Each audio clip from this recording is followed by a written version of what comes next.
ஒரு காட்டுல ஒரு முனிவர் இருந்தார். ஒரு நாள் அவரை தேடிட்டு 4 பேர் வந்தாங்க. சுவாமி, எங்களுக்கு ரொம்ப நாளா ஒரு சந்தேகம்னாங்க. என்னன்னு கேட்டார். இந்த உலகத்துல எவ்வளவோ காரியங்கள் நடக்குது, எது நியாயம் எது அநியாயம் அப்படின்னு புரிஞ்சுக்க முடியலன்னாங்க. அது யாராலையும் புரிஞ்சுக்க முடியாதுன்னார் முனிவர். வந்தவங்களுக்கு ஆச்சரியமா போச்சு, ஒரு மாதிரியா பார்த்தாங்க. இதை முனிவர் கவனிச்சார். சரி, புறப்படுங்க என்னோடன்னார். எங்கன்னு கேட்டாங்க. இப்போ உங்க 4 பேரையும் ஒரு புஷ்பக விமானத்தில் அழைச்சிட்டு போறேன். இந்த உலகத்துல சர்வசாதாரணமா நடக்கக்கூடிய ஒரு காட்சியை உங்களுக்கு காட்ட போறேன். நீங்க பார்க்க போற அந்த காட்சி நியாயமா அநியாயமா அப்படிங்கிறத என்கிட்ட சொல்லணும். நீங்க சரியான பதில் சொன்னா புஷ்பக விமானத்துல தொடர்ந்து பிரயாணம் பண்ணலாம். தவறான பதில் சொன்னா இந்த புஷ்பக விமானம் உங்களை கீழே தள்ளி விட்டுரும் அப்படின்னார்.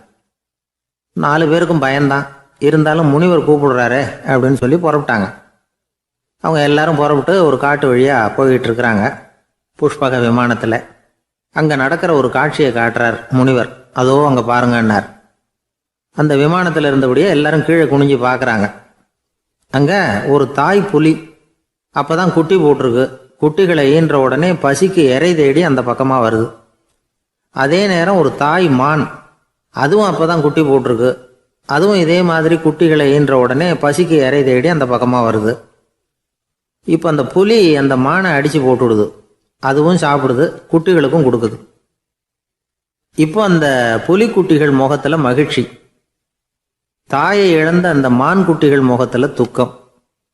இப்போ அந்த முனிவர் 4 பேர்கிட்டையும் கேட்கிறார், நீங்க இங்க பாத்தீங்களே, இதுல எது நியாயம் எது அநியாயம்?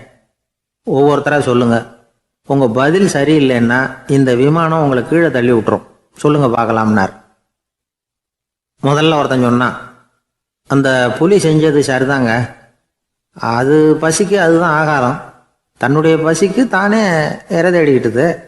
அதில் என்ன தப்பு? அவ்வளவுதான். அதனால புலி செஞ்சது நியாயம்தான் அப்படின்னா. அவ்வளவுதான், அந்த விமானம் அவனை அப்படியே கீழே தள்ளி விட்டுட்டுது. அதனால அவன் கொடுத்த பதில் சரியில்லை அப்படிங்கிறது புரிஞ்சு போச்சு. இப்போ 2வது ஆள் சொன்னான், புலி செஞ்சது பாவம். அந்த தாய்மான் என்ன தப்பு பண்ணிச்சு? இப்போ அந்த குட்டிகளுக்கு யார் ஆதரவு? அதனால புலி செஞ்சது அநியாயம் அப்படின்னா. அவ்வளவுதான், அவனையும் கீழே தள்ளி விட்டுடுது அந்த விமானம். இந்த பதிலும் சரியில்லை அப்படின்னு ஆயிட்டுது. இப்போ 3வது ஆள் வந்தான். முதல்ல 2 பேர் கீழே விழுந்ததை பார்த்துக்கிட்டு இருந்தான். அதனால அவன் சொன்னான், ரெண்டுமே நியாயம்தாங்க. புலி இறை தேடினதும் இயற்கை, அதுக்கு மான் இறையானதும் இயற்கை. அதனால இதுல ஒன்றும் தப்பு இல்லைன்னா. அவ்வளவுதான், அவனையும் அந்த விமானம் கீழே பிடிச்சி தள்ளி விட்டுது. இப்ப 4வது ஆள் வந்தான். முனிவர் கேட்டார், நீயாவது சொல்லுப்பா, இந்த செயல்ல எது நியாயம்னார். அவன் தெளிவா பதில் சொன்னான். அதாவது என்ன சொன்னான்னா, எனக்கு தெரியல அப்படின்னா. அவனை விமானம் கீழே தள்ளல, சௌரியமா அழைச்சிட்டு போட்டுது. இவனும் பிரயாணம் சௌக்கியமா பண்ணானான். ஆக இதுதான் சரியான பதிலுங்கிறத முனிவர் உணர்த்தினார். இந்த கதையிலிருந்து நாம புரிஞ்சுக்க வேண்டியது என்னன்னா, இந்த உலகத்துல எவ்வளவோ காரியங்கள் நடக்குது. அதெல்லாம் ஏன் அப்படி நடக்குதுங்கிறதுக்கு எப்பேற்பட்ட பண்டிதராலும் பதில் சொல்ல முடியாது. தெரியாததை தெரியாதுன்னு ஒத்துக்கிட்டா வாழ்க்கை பிரயாணம் சுகமா இருக்கும்.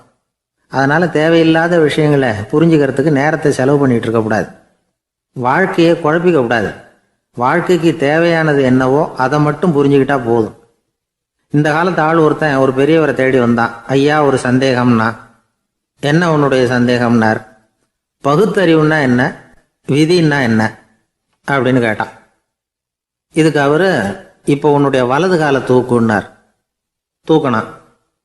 சரி, இப்போ உன்னுடைய வலது காலை கீழே இறக்காம உன்னுடைய இடது காலையும் தூக்குன்னார். தூக்கணான். பொத்துன்னு கீழே விழுந்துட்டான். பெரியவர் சொன்னார், உன்னால ஒரு காலை தூக்க முடிஞ்சுது, அதுதான் பகுத்தறிவு.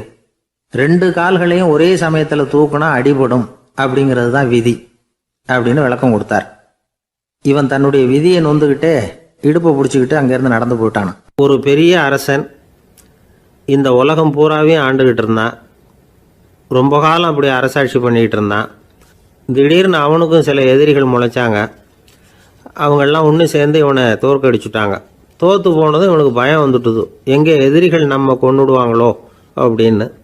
வெளியில் வந்தால் தனக்கு ஆபத்துன்னு பயந்துக்கிட்டு யாருக்கும் தெரியாமல் ஒரு குகைக்குள்ளே போய் பதுங்கி கிடக்கிறான். நிலைமையை பாருங்க. முதல் நாள் அரண்மனையில் அதிகாரம் பண்ணிக்கிட்டு இருந்தவன் மறுநாள் குகையில் பயந்து போய் பதுங்கி கிடக்கிறான். ராத்திரி நேரம் வந்தது, பசி வயத்தை கிள்ளுது, பிச்சை எடுத்து சாப்பிட வேண்டிய நிலைமை.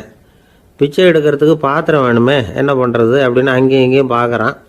ஒரு மூலையில் யாரோ விட்டுட்டு போன ஒரு ஓடு கிடக்குது. அதை எடுத்துக்கிட்டு புறப்பட்டான். இருட்டில் வழி புரியல. ஏதோ ஒரு யூகத்தில் காலை மெதுவாக எடுத்து வச்சு நடந்து போயிட்டுருக்கிறான். வழியில் ஒரு கருப்பு நாய் படுத்து கிடந்தது. இருட்டில் அவன் இது கண்ணுக்கு சரியாக தெரியல. அவனுக்கு தவறி போய் காலை வச்சுட்டான் அது மேலே. நாய் சும்மா இருக்குமா, வள்ளுன்னு விழுந்து கடிச்சு விட்டுது. காலை பார்க்குறான், காலத்தையும் நினச்சி பார்க்குறான். அரண்மனையில் வீரக்கழல் அணிந்த காலை உடைய மன்னா அப்படின்னு புகழ்வாங்களே புலவர்கள்லாம். ஆனால் அது இன்றைக்கி நாய் கடித்த காலம் ஆயிட்டுதே அப்படின்னு நினைக்கிறான். அது மட்டும் இல்லை, முன்னாடியெல்லாம் பொற்கிண்ணங்களில் தான் அவன் சாப்பிடுவான். ஆனால் இப்போது உடஞ்சி போன ஓட்டு, அது ஓட்டை கையில் வச்சுக்கிட்டு நிற்கிறான். அதில் யாராவது சாப்பாடு போடுவாங்களான்னு. முன்னாடியெல்லாம் நிறைய பேர் அரண்மனைக்கு வருவாங்க. அரசருக்கு காணிக்கைன்னு சொல்லி இவன் காலடியில் கொண்டாந்து கொட்டுவாங்க. அப்போலாம் இவன் அந்த ஜனங்களுடைய முகத்தை திரும்பி கூட பார்க்கறதில்ல. ரொம்ப கர்வமாக உட்காந்துருப்பான். அதே ஆள் இன்றைக்கி எல்லார் கண்ணுலேயும் படுறது மாதிரி பிச்சை எடுத்துக்கிட்டு இருக்கிறான். அப்போலாம் காணிக்கைகளை தன்னுடைய கையால் வாங்கிறது தனக்கு கௌரவ குறைச்சல்னு நினச்சி தன்னுடைய வேலைக்காரங்களை விட்டு தான் அதை வாங்க சொல்லுவான். இப்போ பார்த்தீங்கன்னா அவனே தன் கையாலேயே பிச்சை வாங்குறான். நினச்சி பாருங்கள், அந்த மனுஷன் நாள் அரசன், மறுநாள் பிச்சைக்காரன். எவ்வளோ வித்தியாசம்! செல்வம் தான் இப்படி ஒரு வித்தியாசம் ஏற்படுறதுக்கு காரணம். அப்படிப்பட்ட செல்வம் வாழ்க்கையை நடத்துறதுக்கு நமக்கு தேவை தான். ஆனால் அதையே நாம் அடைய வேண்டிய பயனாக நினைக்கிறோம் பாருங்கள், அதுதான் வேடிக்கை. இதை நம்மாழ்வார் அழகாக ஒரு பாசுரத்தில் சொல்கிறார். ஒரு நாயகமாய் ஓட உலகுடன் ஆண்டவர், கருணாய் கவர்ந்த காலர், சிதைகிய பானையர், பெருநாடு காண இம்மையிலே பிச்சைதாம் கொள்வர், திருநாரணன் தாழ் காலம் பெற சிந்தித்து உய்மினோ அப்படிங்கிறார் நம்மாழ்வார். ஒரு பெரிய பணக்காரர் ஒரு துறவிகிட்ட போய், சாமி என்கிட்ட நிறைய பணம் இருக்குது, இருந்தாலும் நிம்மதி இல்லை, என்னால் நிம்மதியாக இருக்க முடியல, என்ன காரணம்னு கேட்டாராம். உடனே அந்த துறவி இதுக்கு நேரடியாக பதில் சொல்லாமல் பக்கத்தில் நின்றுக்கிட்டு இருந்த ஒரு குழந்தைய கூப்பிட்டார். அது ஓடியாந்தது. ஒரு ஆப்பிள் பழத்தை எடுத்து அது கையில் கொடுத்தார். அதை வாங்கிக்கிட்டு குழந்தை சிரிச்சுது. இன்னொரு பழத்தை எடுத்து கொடுத்தார். அதை இன்னொரு கையில் வாங்கிட்டு சிரிச்சுது. மூணாவது ஆப்பிளை எடுத்து கொடுத்தார். 2 பழத்தையும் நெஞ்சில் அணைச்சிக்கிட்டு 3வது பழத்தையும் வாங்கிறதுக்கு முயற்சி பண்ணிச்சு.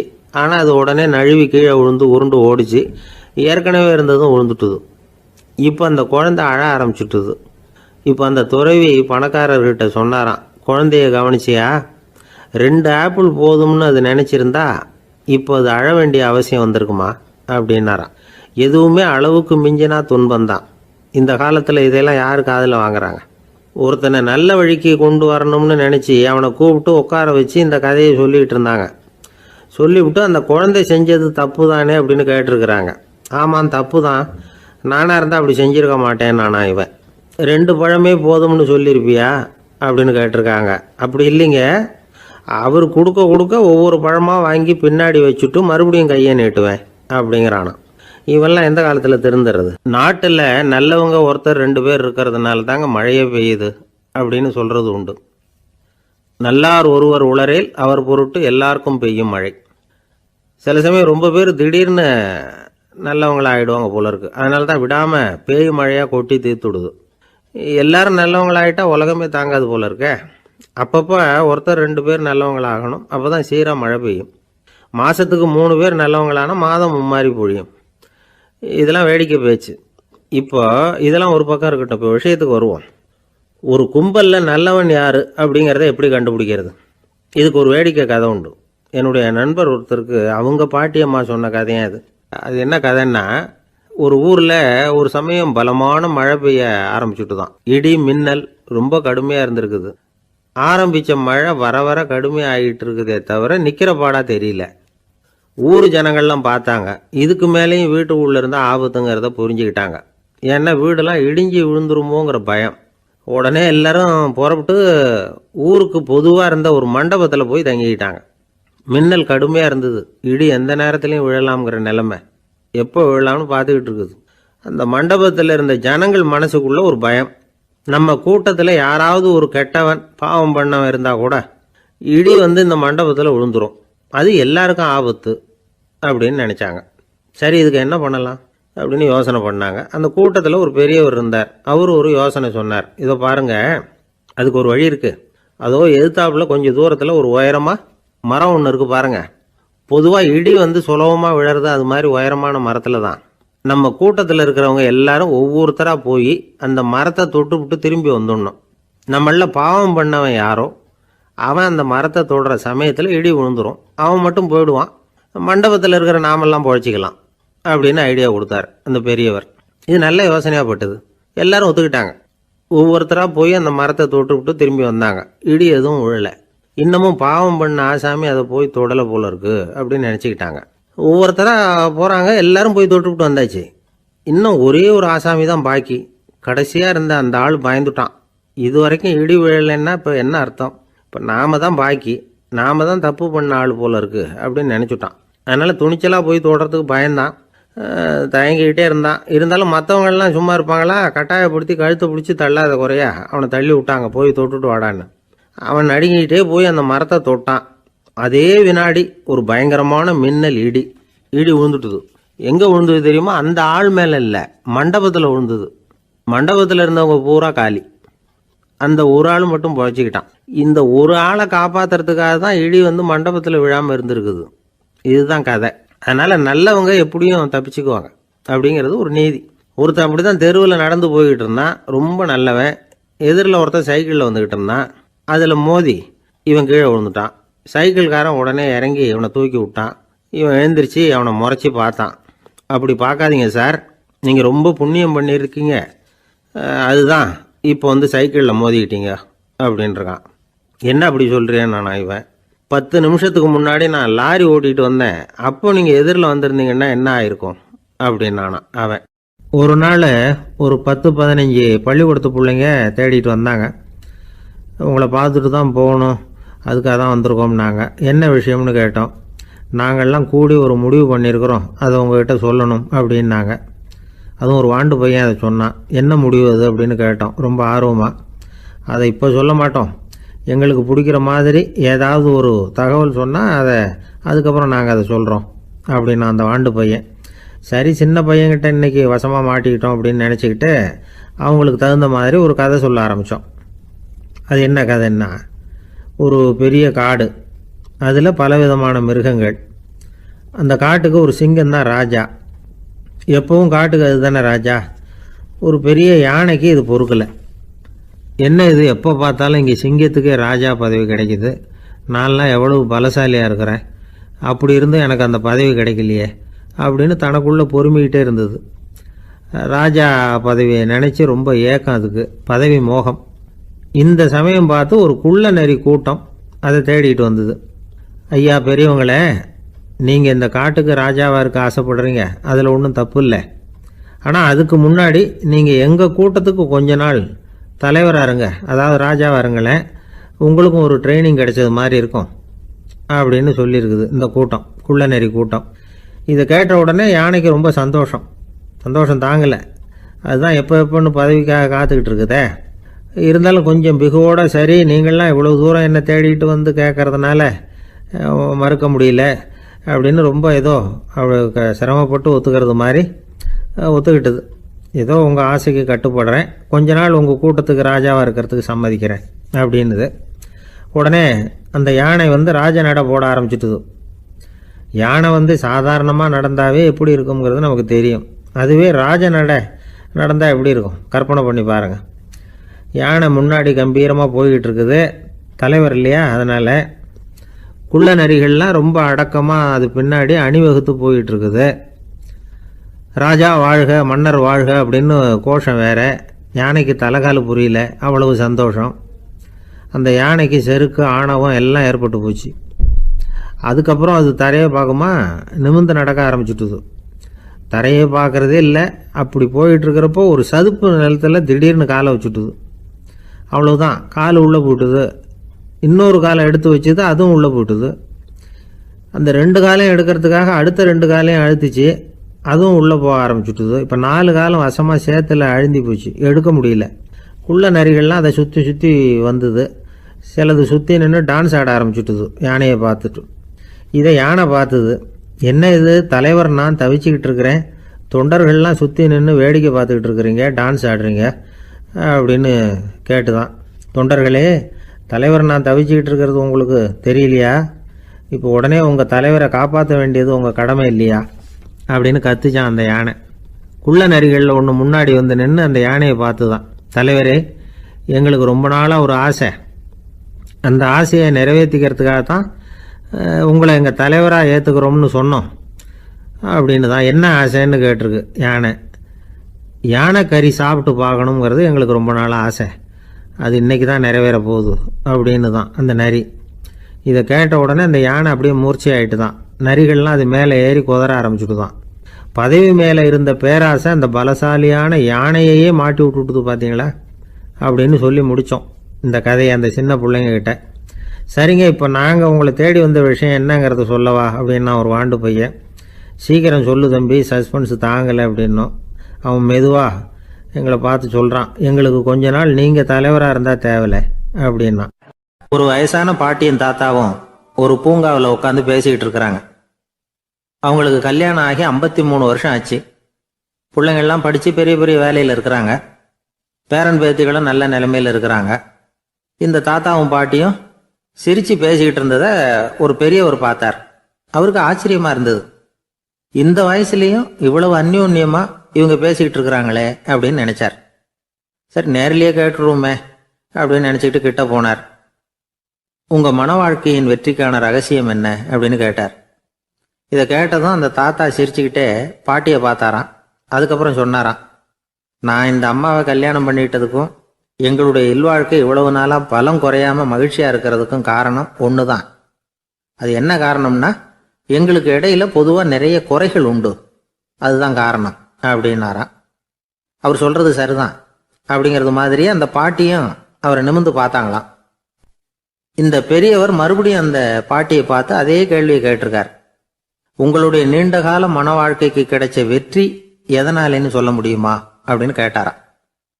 அவங்களும் சிரிச்சுக்கிட்டே பதில் சொன்னாங்களாம். என்ன பதில் தெரியுமா? சில பேரை நாம் குறிப்பிட்ட பண்புகளுக்காக நேசிக்கிறோம், வேற சிலரை நாம் அந்த பண்புகள் இல்லாத குறைகளுக்காகவே விரும்பி பழகிறோம் இல்லையா அப்படின்னு கேட்டுவிட்டு தலையை குனிஞ்சுக்கிட்டாங்களாம் அந்த பாட்டியம்மா. அவங்க அப்படி சொன்னதை கேட்டதும் இவருக்கு புதுசாக ஞானம் பிறந்தது மாதிரி இருந்துதான். இதுதான் மனம் நிறைந்த மன வாழ்க்கை அப்படிங்கிறார் சுவாமி சின்மயானந்தர். பண்புகளை எப்படி நேசிக்க முடியுதோ அதே மாதிரி பண்புகள் இல்லாத குறைகளையும் நேசிக்க முடியும். மனசு தான் காரணம். ஒரு மேல்நாட்டு தம்பதி, அவங்களும் தாத்தா பாட்டி தான். அவங்க 2 பேரும் ஒரு பூங்காவில் உட்காந்து சிரித்து பேசிக்கிட்டு இருக்கிறாங்க. அதை ஒருத்தர் பார்த்தார். அவருக்கு ஆச்சரியம், இவ்வளவு காலம் ஆகி இந்த வயசுலேயும் இப்படி அன்பா பேசிக்கிட்டு இருக்கிறாங்களே அப்படிங்கிற ஆச்சரியம். கிட்ட நெருங்கி போனாரு. கேட்டார், ஏன் தாத்தா, உங்களுக்கு கல்யாணம் ஆகி எவ்வளோ வருஷம் ஆச்சுன்னார். 55 வருஷம் ஆச்சுன்னாராம் அவரு. இன்னமும் இவ்வளவு சந்தோஷமா இருக்கிறீங்களே, அதுக்கு என்ன காரணம்னு கேட்டிருக்கார். அதுக்கு என்ன காரணம்னா, இது வரைக்கும் எங்களுக்குள்ள சண்டையே வந்ததில்லை அப்படின்னாராம். அது எப்படி முடியும்னு கேட்டிருக்கார் இவர் ஆச்சரியமா. அந்த தாத்தா சொல்ல ஆரம்பிச்சாராம், பாருப்பா, எங்களுக்கு கல்யாணம் ஆன புதுசில் நானும் என்னுடைய மனைவியும் ஒரு குதிரை மேலே ஏறி ஒரு காட்டு வழியாக போய்கிட்டு இருந்தோம். கொஞ்சம் தூரம் போனதும் அந்த குதிரை எடக்கு பண்ணிச்சு. நான் உடனே கீழே இறங்கி அந்த குதிரையை பார்த்து, இது உனக்கு முதல் தடவை அப்படின்னு மிரட்டலாக சொல்லிவிட்டு ஏறி உக்காந்தேன். மறுபடியும் போனோம். கொஞ்சம் தூரம் குதிரை நல்லபடியாக நடந்து போச்சு. மறுபடியும் எடக்கு பண்ண ஆரம்பிச்சுட்டுது. நான் கீழே இறங்கினேன். கையில் இருந்த சாட்டையால் ஓங்கி ஒரு அடி கொடுத்தேன். இது உனக்கு 2வது தடவை அப்படின்னு சொல்லிவிட்டு ஏறி உக்காந்தேன். மறுபடியும் குதிரை கொஞ்சம் தூரம் நல்ல விதமாக நடந்து போச்சு. அப்புறமும் எடக்கு பண்ண ஆரம்பிச்சுட்டுது. அந்த சமயத்தில் ஒரு ஆற்று பாலத்தை கடந்து போய்கிட்டு இருக்கிறோம். நான் கீழே இறங்கினேன். என்னுடைய மனைவியையும் கீழே இறங்க சொன்னேன். அந்த குதிரையை பிடிச்சி அப்படியே ஆற்றுல தள்ளி விட்டுட்டேன். தள்ளி விட்டுட்டு, இது உனக்கு கடைசி தடவை அப்படின்னு சொன்னேன். அதை பார்த்ததும் என் மனைவி பதறி போயிட்டாங்க. போய், ஐயோ பாவம், என்ன இப்படி பண்ணிவிட்டீங்க, உங்களுக்கு மனசில் கொஞ்சம் கூட இறக்கமே இல்லையா அப்படின்னாங்க. நான் மெதுவாக இவங்க பக்கம் திரும்பி, இது உனக்கு முதல் தடவை அப்படின்னேன். அவ்வளவுதான், அன்னையிலேருந்து இன்னைய வரைக்கும் ஒரு நாள் கூட எங்களுக்குள்ள சண்டையே வந்ததில்லை அப்படின்னு விளக்கம் கொடுத்தார் அந்த தாத்தா. ஒரு ஊரில் ஒரு குரு இருந்தார், ஜென் குரு. அவரை தேடிட்டு ஒரு மன்னர் வந்தார். வந்தவர் ஜப்பான் மன்னர். தோட்டக்கலையை பற்றி தெரிஞ்சுட்டு போகிறதுக்காக அவர் வந்தார். எப்படி தோட்டம் அமைக்கிறது அப்படிங்கிறத பற்றி அந்த குரு விவரமாக சொல்லி கொடுத்தாரு. ஒரு நாள் 2 நாள் இல்லை, 3 வருஷம் கற்றுக் கொடுத்தார். அதுக்கப்புறம் சொன்னார், நான் கற்றுக் கொடுத்துட்டேன், இனிமேல் நீங்கள் போகலாம், போய் தோட்டம் அமைக்கலாம். அதுதான் உங்களுக்கு பரிசை. தோட்டம் அமைச்ச பிறகு சொல்லி அனுப்புங்க, நான் வந்து பார்க்குறேன். நீங்கள் இங்கே என்னவெல்லாம் கற்றுக்கிட்டீங்களோ அதையெல்லாம் அங்கே செயல்முறையில் செஞ்சு காட்டுங்க அப்படின்னு சொல்லி அனுப்பி வச்சார். மன்னர் போனார். அரண்மனைக்கு பக்கத்திலே ஒரு பெரிய தோட்டத்தை உண்டு பண்ணினார். அழகான மரங்களையும் செடிகளையும் உருவாக்கினார். கிட்டத்தட்ட 1000 தோட்டக்காரர்களை பயன்படுத்தி 3 வருஷங்கள் முயற்சி பண்ணி அந்த அழகான தோட்டத்தை உருவாக்கினார். குருகிட்ட இருந்து செய்தி வந்தது, நாளைக்கு வந்து தோட்டத்தை பார்க்குறேன் அப்படின்னு. மன்னர் உடனே சுறுசுறுப்பாயிட்டார். முதல் நாளே தோட்டத்தை சுத்தப்படுத்தினார். ராத்திரி பூரா யாரும் தூங்கலை. எல்லாருக்கும் தோட்டத்தை ஒழுங்குபடுத்துகிற வேலை. அது அந்தந்த இடத்துல ஒழுங்காக இருக்குதா அப்படின்னு சரி பார்த்தாங்க. ஒரு தவறும் இல்லாத வகையில் அதை ஒழுங்குபடுத்தினாங்க. மறுநாள் குரு வந்தார், தோட்டத்தை பார்த்தார். அவருக்கு கோபம் வந்துட்டுது. மன்னருக்கு ஆச்சரியம், எப்பவும் சிரிச்சுக்கிட்டே இருக்கிறவர் இப்போ இப்படி இருக்கிறாரே அப்படின்னு. மெதுவாக குருக்கிட்ட போய் எல்லாம் சரியாக தானே இருக்குது அப்படின்னார். எல்லாம் சரிதான், ஆனாலும் எங்கே அந்த பொன்னிற காற்று அப்படின்னார்.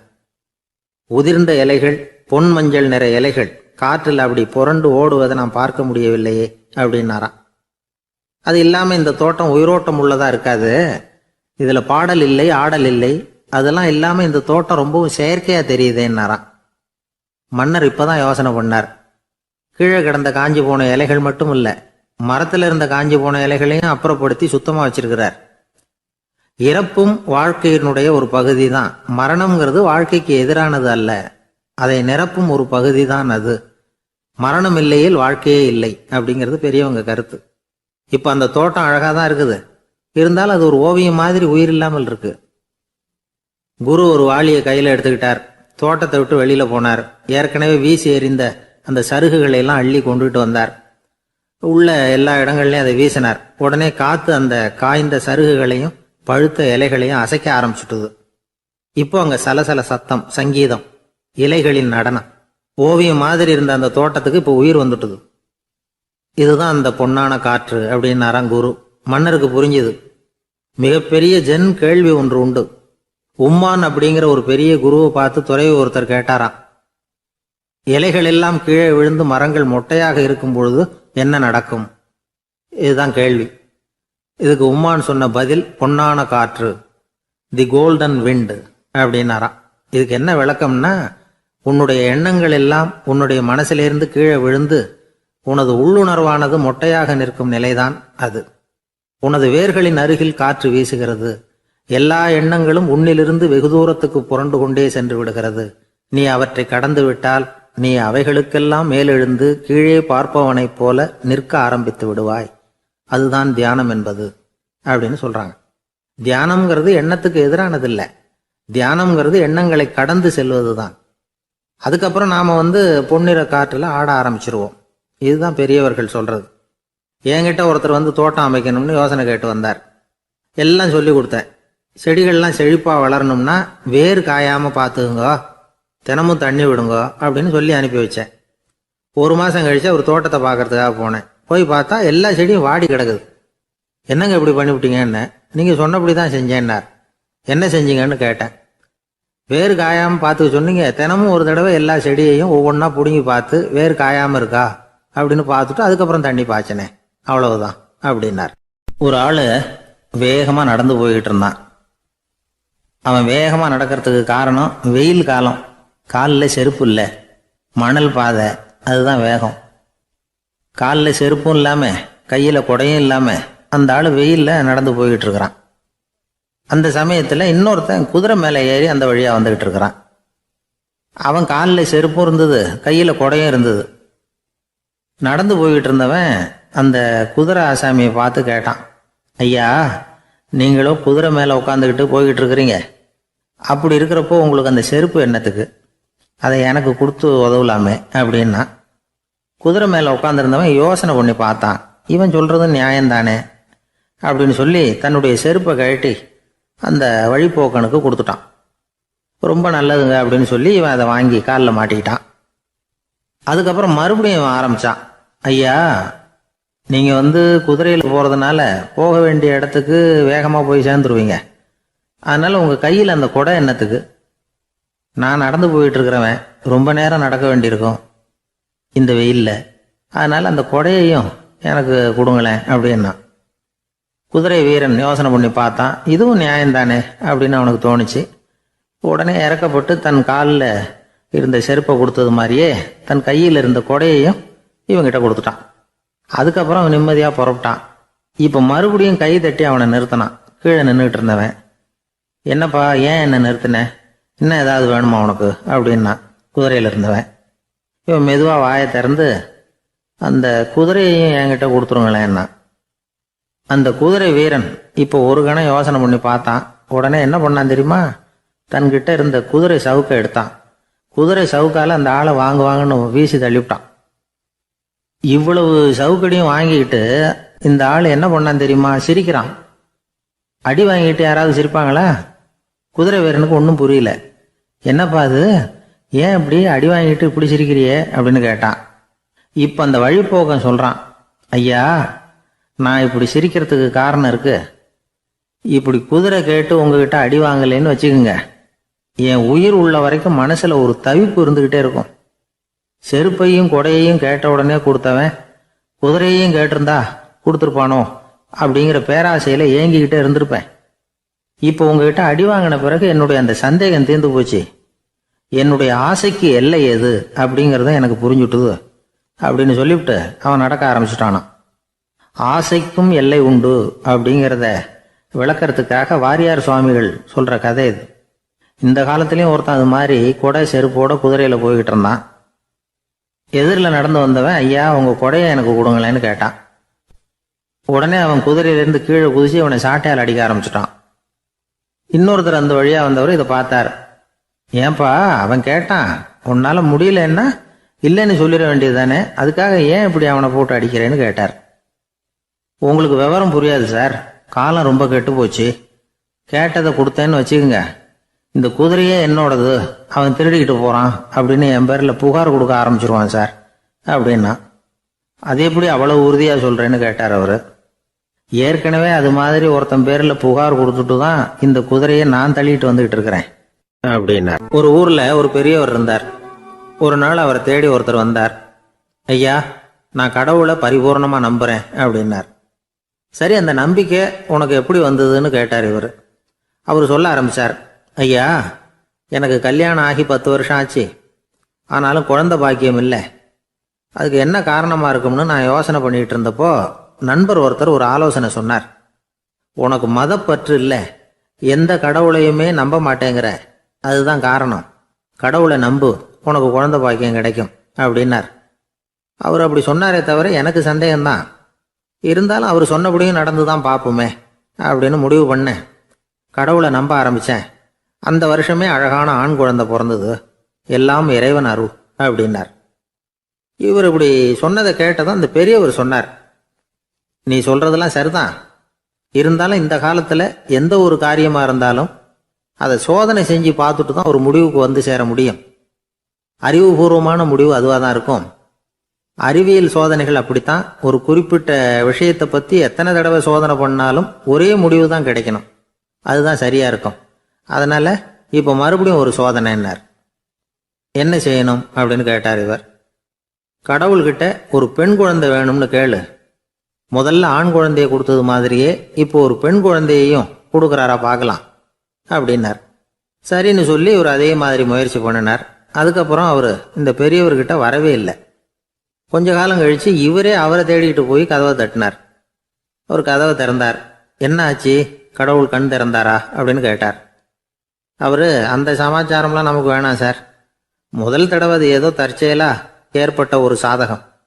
இப்போ நீங்கள் 2வது தடவை சொன்ன பிறகு தினமும் கடவுளை வேண்டிக்கிட்டு தான் இருக்கிறேன், ஒன்றும் நடக்கலை அப்படின்னார் ரொம்ப விரக்தியா.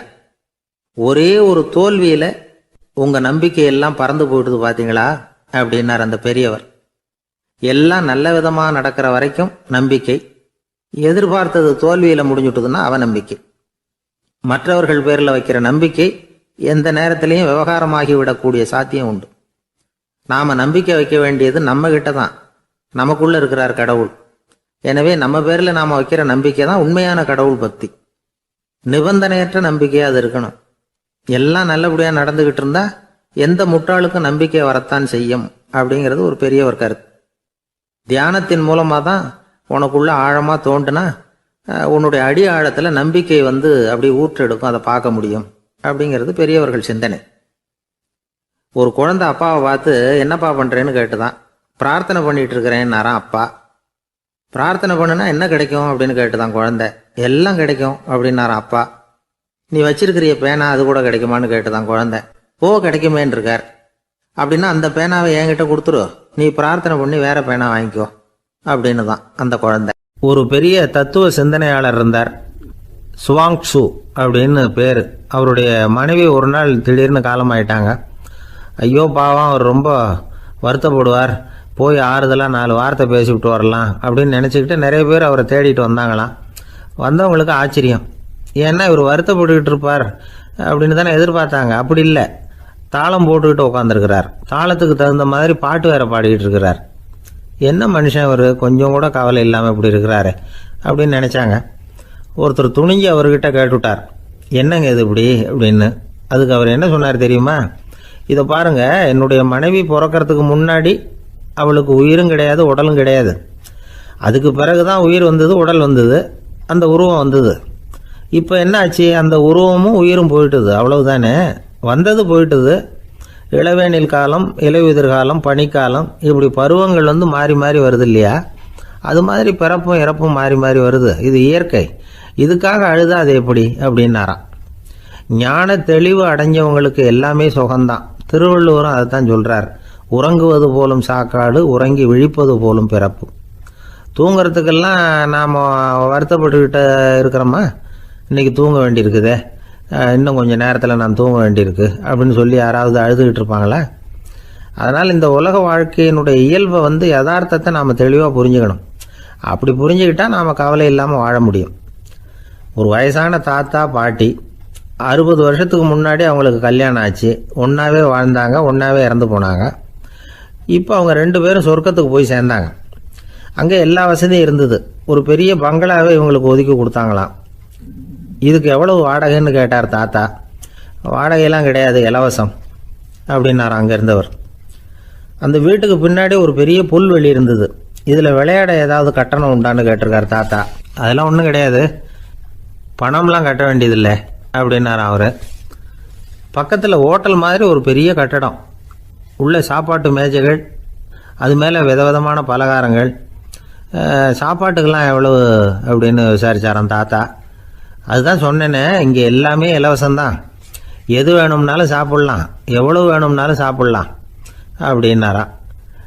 நீங்கள் சொல்கிறீங்க அப்படி, ஆனால் நான் சர்க்கரை சேர்த்துக்கக்கூடாது, உப்பு சேர்த்துக்கக்கூடாது, பாட்டி கையால் எப்பவும் பத்திய சாப்பாடு தான் அப்படின்னாராம் தாத்தா. இதை பாருங்கள், இங்கே உங்களுக்கு அந்த கவலையும் வேண்டியதில்லை. இங்கே நீங்கள் ஸ்வீட்டு சாப்பிட்லாம், காரம் சாப்பிட்லாம், உங்களுக்கு எந்த நோயும் வராது அப்படின்னாராம் அங்கே சொர்க்கத்தில் இருந்தவர். இதை கேட்ட உடனே அந்த தாத்தா பக்கத்தில் நின்ன பாட்டியை பார்த்து கத்தினாராம், அடி பாவி, எல்லாத்தையும் கெடுத்துட்டிய, நீ எனக்கு பத்திய சாப்பாடு போடாமல் கண்டதை திங்க விட்டுருந்தா 10 வருஷத்துக்கு முன்னாடியே நான் இங்கே சேர்ந்துருப்பேனே அப்படின்னாராம். ஒரு நண்பர் ஆனந்தமாக சிகரெட் பிடிச்சிக்கிட்டு இருந்தார். இந்த பழக்கத்தை விட்டுவிடுங்களேன் அப்படின்னு சொல்லி பார்த்தோம். விட்டுடலாம்னு தான் பார்க்குறேன், ஆனால் முடியலையேன்னார். மனசு வச்சா எல்லாம் முடியும் அப்படின்னும். அவர் கொஞ்ச நேரம் யோசனை பண்ணார். அப்புறம் சொன்னார், சரி சார், இதுதான் நான் பிடிக்கிற கடைசி சிகரெட் அப்படின்னு சொல்லி ரொம்ப அழுத்தமாக புகையை உள்ளுக்கு இழுத்தார். அதுக்கப்புறம் அந்த துண்டு சிகரெட்டை வீசி எறிஞ்சுட்டார். ஒருத்தர் இது மாதிரி தீர்மானம் பண்ணி தன்னுடைய கடைசி சிகரெட்டை தூக்கி எறிஞ்சுட்டாருன்னா அது ஒரு பெரிய விஷயம்தான். அதுக்கு பிறகு அவர் உடம்புல படிப்படியாக என்னென்ன மாற்றங்கள் நடக்கும் அப்படிங்கிறத பற்றி ஒரு விவர பட்டியலே வெளியிட்டிருக்கிறாங்க. அது என்ன விவரம் தெரியுமா? ஒருத்தர் புகைப்பிடிக்கிற பழக்கத்தை நிறுத்துறாருன்னு வச்சுங்க. அப்படி அவர் நிறுத்தின 20 நிமிடங்களுக்குள்ள உயர் ரத்த அழுத்தம், உடல் வெப்பம், நாடி துடிப்பு இதெல்லாம் சரியான நிலைமைக்கு வந்துருதான். 8 மணி நேரத்துக்குள்ள இந்த ஸ்மோக்கர்ஸ் பிரீத் அப்படிங்கிற தன்மை மறைஞ்சிருதான். ரத்தத்தில் உள்ள கார்பன் மோனாக்சைடு அளவு குறையுதான், ஆக்சிஜன் அளவு கூடுதான், சரியான அளவுக்கு வந்துருதான். ஒருத்தர் கடைசி சிகரெட்டை தூக்கி எறிஞ்சுட்டாருன்னா 24 மணி நேரத்துக்குள்ள மாரடைப்பு ஏற்படுறதுக்கான வாய்ப்பு குறைஞ்சுடுதான். 48 மணி நேரத்துக்குள்ள உணர்வு நரம்புகளின் முனைப்பகுதிகள் மறுபடியும் ஒன்று சேர்ந்துருதான். அதனால நாக்கு சுவை உணர்வு, மூக்கின் முகரும் சக்தி இதெல்லாம் மேம்படுதான், நல்ல நிலைமைக்கு வந்துருதான். சிகரெட்டை நிறுத்தின 3 நாளுக்குள்ள மூச்சு விடுறது சுலபமாயிடுதான். இப்படி அவங்க பட்டியல் நிறைய சொல்றாங்க. 2 அல்லது 3 மாசத்துக்குள்ள என்ன ஆகும் தெரியுமா? ரத்த ஓட்டம் மேம்படுது, நடக்கிறது சுலபமாயிடுது. நுரையீரல் கொள்ளளவு 30% அதிகரிக்குது. 1 to 9 மாசத்துக்குள்ள சுவாச குறைபாடுகள் நீங்குது. நுரையீரல்ல இருக்கக்கூடிய இந்த அசுத்தம் வடிகட்டும் திசுக்கள் சரியா வேலை செய்ய ஆரம்பிச்சிருது. 1 வருஷத்துக்குள்ள இந்த இதய அழுத்த நோய்க்கான வாய்ப்பு பாதியா குறைஞ்சிருது. இந்த சிகரெட்டை நிறுத்தின 5 வருஷத்துக்குள்ள ஒரு நாளைக்கு 1 பாக்கெட் சிகரெட் பிடிக்கிறவர்கள நுரையீரல் புற்றுநோயினால சாகிறவர்கள் எண்ணிக்கை பாதியா குறைஞ்சிருது. புற்றுநோய் செல்கள் சீரமைக்கப்படுது. ஆக ஒருத்தர் புகைக்கிறத விட்டுணும்னு தீர்மானம் பண்ணி தன் கையில இருக்கிற சிகரெட்டை இதுதான் கடைசின்னு சொல்லி தூக்கி எறிஞ்சுட்டா அதுக்கப்புறம் படிப்படியா இவ்வளவு நன்மைகளும் மாற்றங்களும் ஏற்படுறதாக இந்த அமெரிக்கன் கேன்சர் சொசைட்டி தெரிவிச்சிருக்குது. அதனால புகைப்பழக்கம் உள்ளவங்க இதெல்லாம் கொஞ்சம் யோசிச்சு பார்த்து அந்த பழக்கத்தை விட்டு விடுறது ரொம்ப நல்லது. ஆனா அதையெல்லாம் நாம சொன்னா யாரு கேட்கறாங்க? என்னுடைய நண்பர் ஒருத்தர் புகைப்பழக்கம் உள்ளவர், அவர் என்கிட்ட சொன்னார், சார் சிகரெட் பிடிக்கிற பழக்கத்தை விட்டு விடுறது என்னை பொறுத்த வரைக்கும் ஒன்றும் பெரிய கஷ்டமான செயல் இல்லை, அது ரொம்ப சுலபம் அப்படின்னார். எப்படி சொல்றீங்கன்னு கேட்டேன். நான் ஏற்கனவே 20 தடவை அந்த பழக்கத்தை விட்டுருக்கேன் சார் அப்படின்னார் ரொம்ப பெருமையா. அளவுக்கு மிஞ்சினால் அமிர்தமும் நஞ்சு அப்படின்னு சொல்லுவாங்க. அது உண்மைதான். ஒருத்தருக்கு அளவுக்கு மீறிய புகழ் வந்துடுதுன்னு வச்சுங்க, அது கூட ஆபத்தா போயிடுறது உண்டு. பழங்காலத்துல எல்லாம் கிரேக்க தேசத்தில் ஒரு பழக்கம் உண்டாம். அதாவது யாராவது ஒருத்தரை நாடு கடத்தணும்னா அதுக்கு ஒரு வழி உண்டு. அதாவது ஒருத்தரை நாடு கடத்தணும்னு மக்கள் விரும்புகிறாங்கன்னு வச்சுங்களேன், அவர் பேரை ஒரு மண்பாண்ட ஓட்டுச்சில்லில் எழுதி அதை ஒரு குறிப்பிட்ட பொது இடத்துல போட்டுற வேண்டியது, அவ்வளவுதான். இது மாதிரி பல பேர் போட்டுக்கிட்டே இருப்பாங்க, எல்லாம் அப்படியே குவிஞ்சு போயிடும். அந்த ஓட்டாஞ்சில்லு குவியலில் யாருடைய பேர் அதிகமாக இருக்குதோ அந்த நபரை ஒரு 10 ஆண்டுகள் நாடு கடத்தி விடுவாங்க. இது அந்த ஊர் வழக்கமாக. ஒரு நாள் அந்த குவியலுக்கு பக்கத்தில் ஒரு ஆள் நின்றுக்கிட்டு இருக்கிறான். அவன் கையில் ஒரு ஓட்டாஞ்சில்லு வச்சுருக்கிறான். அதில் யாரோட பேரையோ எழுதணும், எழுதி அந்த இடத்துல போடணுங்கிறது அவன் ஆசை. ஆனால் அவன் படிக்காதவன், அதனால் எழுத தெரியல. யாராவது அந்த வழியாக வர்றாங்களான்னு பார்த்துக்கிட்டே நின்றுக்கிட்டு இருந்தான். ஒரு பெரியவர் வந்துக்கிட்டு இருந்தார். அவர்கிட்ட ஓடினான். கையில் இருந்த மண்பாண்ட சில்லை கொடுத்தான். ஐயா இதில் ஒரு பேர் எழுதி கொடுங்களேன்னா அந்த பெரியவர் அதை வாங்கி கையில் வச்சுக்கிட்டு என்ன பேர் எழுதணும் சொல்லு அப்படின்னா இவன் சொன்னான், அரிஸ்டைடிஸ் அப்படின்னு எழுதுங்க அப்படின்னா. இதை கேட்டதும் அந்த பெரியவருக்கு அதிர்ச்சி. ஏன்னா அவர் தான் அரிஸ்டைடிஸ், தத்துவ மேதை அரிஸ்டைடிஸ் அவர். இருந்தாலும் நான் தான் அதுங்கிறத காட்டிக்காமல் அந்த ஆளுகிட்ட கேட்டார். அது சரிப்பா, அரிஸ்டைடிஸுங்கிற பேரை எழுத சொல்கிற, அவர் உனக்கு என்ன கெடுதல் பண்ணார், அவர் பேரை இதில் எழுத சொல்கிறியே அப்படின்னு கேட்டிருக்கார். அதுக்கு இவன் சொன்னானா, அவர் எனக்கு எந்த கெடுதலும் பண்ணலை, அவரை நான் பார்த்தது கூட இல்லை அப்படின்ட்டுருக்கான். அப்புறம் எதுக்காக அவரை நாடு கடத்தணும்னு நீ ஆசைப்படுற அப்படின்னு கேட்டிருக்கார். இப்போ அந்த ஆள் சொல்கிறான், அரிஸ்டைடஸை பற்றி எல்லாரும் பேசுகிறாங்க, அவர் ரொம்ப நல்லவர், அவர் ஒரு பெரிய அறிவாளிங்கிறாங்க, அவர் ஒரு பெரிய வள்ளல், பேரறிஞர், இப்படி எல்லாரும் சொல்கிறத கேட்டு கேட்டு எனக்கு ரொம்ப அலுத்து போயிட்டுது, அதனால தான் வெறுப்பாயிட்டேன் அப்படின்னு நானும். இதிலேருந்து என்ன தெரியுது? நாம் நல்லவனாக இருக்கிறதுல ஒன்றும் இடைஞ்சல் இல்லை. ஆனால் நம்மளை நல்லவன் நல்லவன் எல்லாரும் சொல்ல ஆரம்பிச்சிட்டாங்கன்னு வச்சுக்கோங்க, அப்போ இடைஞ்சல் ஆரம்பம்னு அர்த்தம். எதுவுமே அளவுக்கு மிஞ்சி போகாமல் பார்த்துக்க வேண்டியது ரொம்ப அவசியம். அளவுக்கு அதிகமாக ஆசைப்படாதவங்களில் ஆப்ரஹாம் லிங்கனும் ஒருத்தரான். அவர் ஒரு தடவை தன்னுடைய நண்பர்கள்கிட்ட பேசிக்கிட்டு இருந்தாராம். ஒருத்தர் கேட்டிருக்கார், ஒரு மனுஷனுக்கு கால்கள் எவ்வளோ உயரம் இருக்கணும் அப்படின்னு கேட்டாராம். இதுக்கு ஆப்ரஹாம் லிங்கன் சொன்னாராம், அது என்ன இடுப்புலேருந்து தரையை தொடுற அளவுக்கு உயரம் இருந்தால் போதும் அப்படின்னாராம். ஒரு ஊரில் ஒரு கோயில் இருந்தது, ரொம்ப பழைய கோயில். உள்ளே போகிறதுக்கே பயமாக இருக்கும், எந்த நேரத்தில் இடிஞ்சு விழுந்துருமோ அப்படிங்கிற பயம். அப்படி இருந்ததுனால யாரும் துணிஞ்சு சாமி கும்பிடுறதுக்கு அங்கே போகிறதில்ல. கோயிலுக்கு வர்ற கூட்டம் கொஞ்சம் கொஞ்சமாக குறைய ஆரம்பிச்சுட்டுது. கோயில் நிர்வாகிகள் எல்லாரும் கூடி உட்காந்து பேசினாங்க, என்ன பண்ணலாம்னு யோசனை பண்ணாங்க. எந்த இடம் மோசமாக இருக்கோ அந்த இடத்த பழுது பார்த்தாங்க. அங்கே எங்கே வர்ணத்தை பூசி கொஞ்சம் அழகுபடுத்தி பார்த்தாங்க. ஏதோ இந்த ஊரில் கோயில்னு ஒன்று இருக்குது, அது மக்களுக்கு தெரியணும் அப்படிங்கிறதுக்காகத்தான் இப்படிலாம் பண்ணாங்க. இருந்தாலும் கோவில் இருக்கிற நிலைமை மக்களுக்கு தெரியும், அதனால் அங்கே வர்றது குறைச்சிக்கிட்டாங்க அவங்க. ஒரு கட்டத்தில் யாருமே வர்றதில்லை, நிலைமை அந்த அளவுக்கு ஆயிட்டுது. மறுபடியும் கோவில் நிர்வாகிகள் கூட்டம் நடந்தது. இந்த கூட்டம் கூட கோயிலுக்கு உள்ளே நடக்கலை, இடிஞ்சு விழுந்துருமோங்கிற பயம். அதனால் வெளியில தான் உட்காந்து கூட்டத்தை நடத்தினாங்க. ஏன்னா உள்ளே போகிறதுக்கு அவங்களுக்கும் துணிச்சல் கிடையாது, எந்த நேரமும் விழுந்துரும் போல இருந்தது. அது வழியாக போகிறவங்க கூட வேகமாக அந்த இடத்த கடந்து போக ஆரம்பிச்சிட்டாங்க. கோவில் நிர்வாகிகள் வெளியில் உட்காந்து கூட்டம் போட்டாங்க இல்லையா, அந்த கூட்டத்தில் 4 தீர்மானங்களை நிறைவேற்றினாங்க. அது என்ன 4 தீர்மானம்னா, முதல் தீர்மானம், இந்த கோவிலை இடிப்பது அப்படிங்கிற முடிவை இந்த கமிட்டி மிகவும் வருத்தத்துடன் ஏற்றுக்கொள்ளுகிறது அப்படின்னு நிறைவேற்றினாங்க. இதுக்கு பதிலாக இன்னொரு கோவிலை உடனடியாக கட்டி முடிச்சுடணுங்கிறது 2வது தீர்மானம். 3வது தீர்மானம் என்ன தெரியுமா, பழைய கோவிலின் கதவுகள், அதிலிருந்து பிரித்து எடுக்கிற செங்கல், இதையே புது கோவில் கட்டுவதற்கு பயன்படுத்தி கொள்ள வேண்டியது. பழைய கோவில் இருந்த மாதிரியே அதே வடிவத்தில் புது கோவிலையும் கட்ட வேண்டியது. பழைய கோவிலின் அஸ்திவாரத்தை அப்படியே வச்சுக்கிட்டு அதுக்கு மேலே நாம் கோயிலை கட்டிக்க வேண்டியது. இதுதான் 3வது தீர்மானம். இதையும் கமிட்டி முழு மனசோட ஏற்றுக்கிட்டது. இது வரைக்கும் சரி. இப்போ அந்த கமிட்டி 4வதாக ஒரு முக்கியமான தீர்மானத்தை கொண்டுகிட்டு வந்து அதையும் ஏகமனதாக நிறைவேற்றி விட்டது.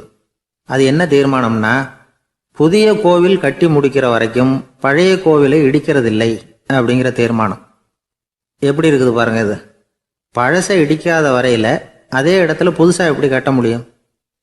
பல விஷயங்களில் நாம் நடந்துக்கிற முறையும் இப்படி தான் இருக்குதான். வாழ்க்கையில் முன்னேறணும்னு ஆசைப்படுவோம், அதே நேரத்தில் அந்த முன்னேற்றத்துக்கு எது தடையாக இருக்கோ அதை விட்டு விடுறதுக்கும் மனசு வராது. வெளிநாட்டில் ஒரு பெரிய விருந்து நடந்துக்கிட்டு இருந்துதான். எல்லாரும் மது கோப்பையும் கையுமா அலைஞ்சிக்கிட்டு இருக்கிறாங்க. ஒருத்தர் மட்டும் கையில் எதுவும் இல்லாமல் ரொம்ப நல்ல பிள்ளையா சாதுவா ஒரு ஓரமாக தனியாக உட்காந்துருக்கிறார். அவர்கிட்ட நெருங்கி வாங்க மது சாப்பிடலாம் அப்படின்னு கூப்பிட்டாங்களாம். என்னை வற்புறுத்தாதீங்க, நான் என் மனசுக்குள்ள உறுதியாக தீர்மானம் பண்ணிவிட்டேன் அப்படின்னாராம். என்ன தீர்மானம் பண்ணியிருக்கீங்க அப்படின்னு கேட்டிருக்காங்க. ஏற்கனவே முழு போதையில் இருக்கும் பொழுது மறுபடியும் மது கோப்பையை தொடரதில்லை அப்படின்னு தீர்மானம் பண்ணியிருக்கேன் அப்படின்னாராம். நம்ம உடம்புல ரத்த அழுத்தம் இருக்குதே, அது நல்லதா கெடுதலா?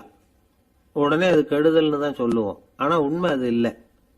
இயற்கையாக உள்ள ரத்த அழுத்தம் நம்ம உடம்புக்கு தேவையான ஒன்று. அந்த அழுத்தம் அதிகமாக போனாதான் கெடுதல். அதை தான் நாம் பிபின்னு சொல்கிறோம். ஆனால் அது உண்மையிலேயே உயர் ரத்த அழுத்தம், ஹைப்பர் டென்ஷன்.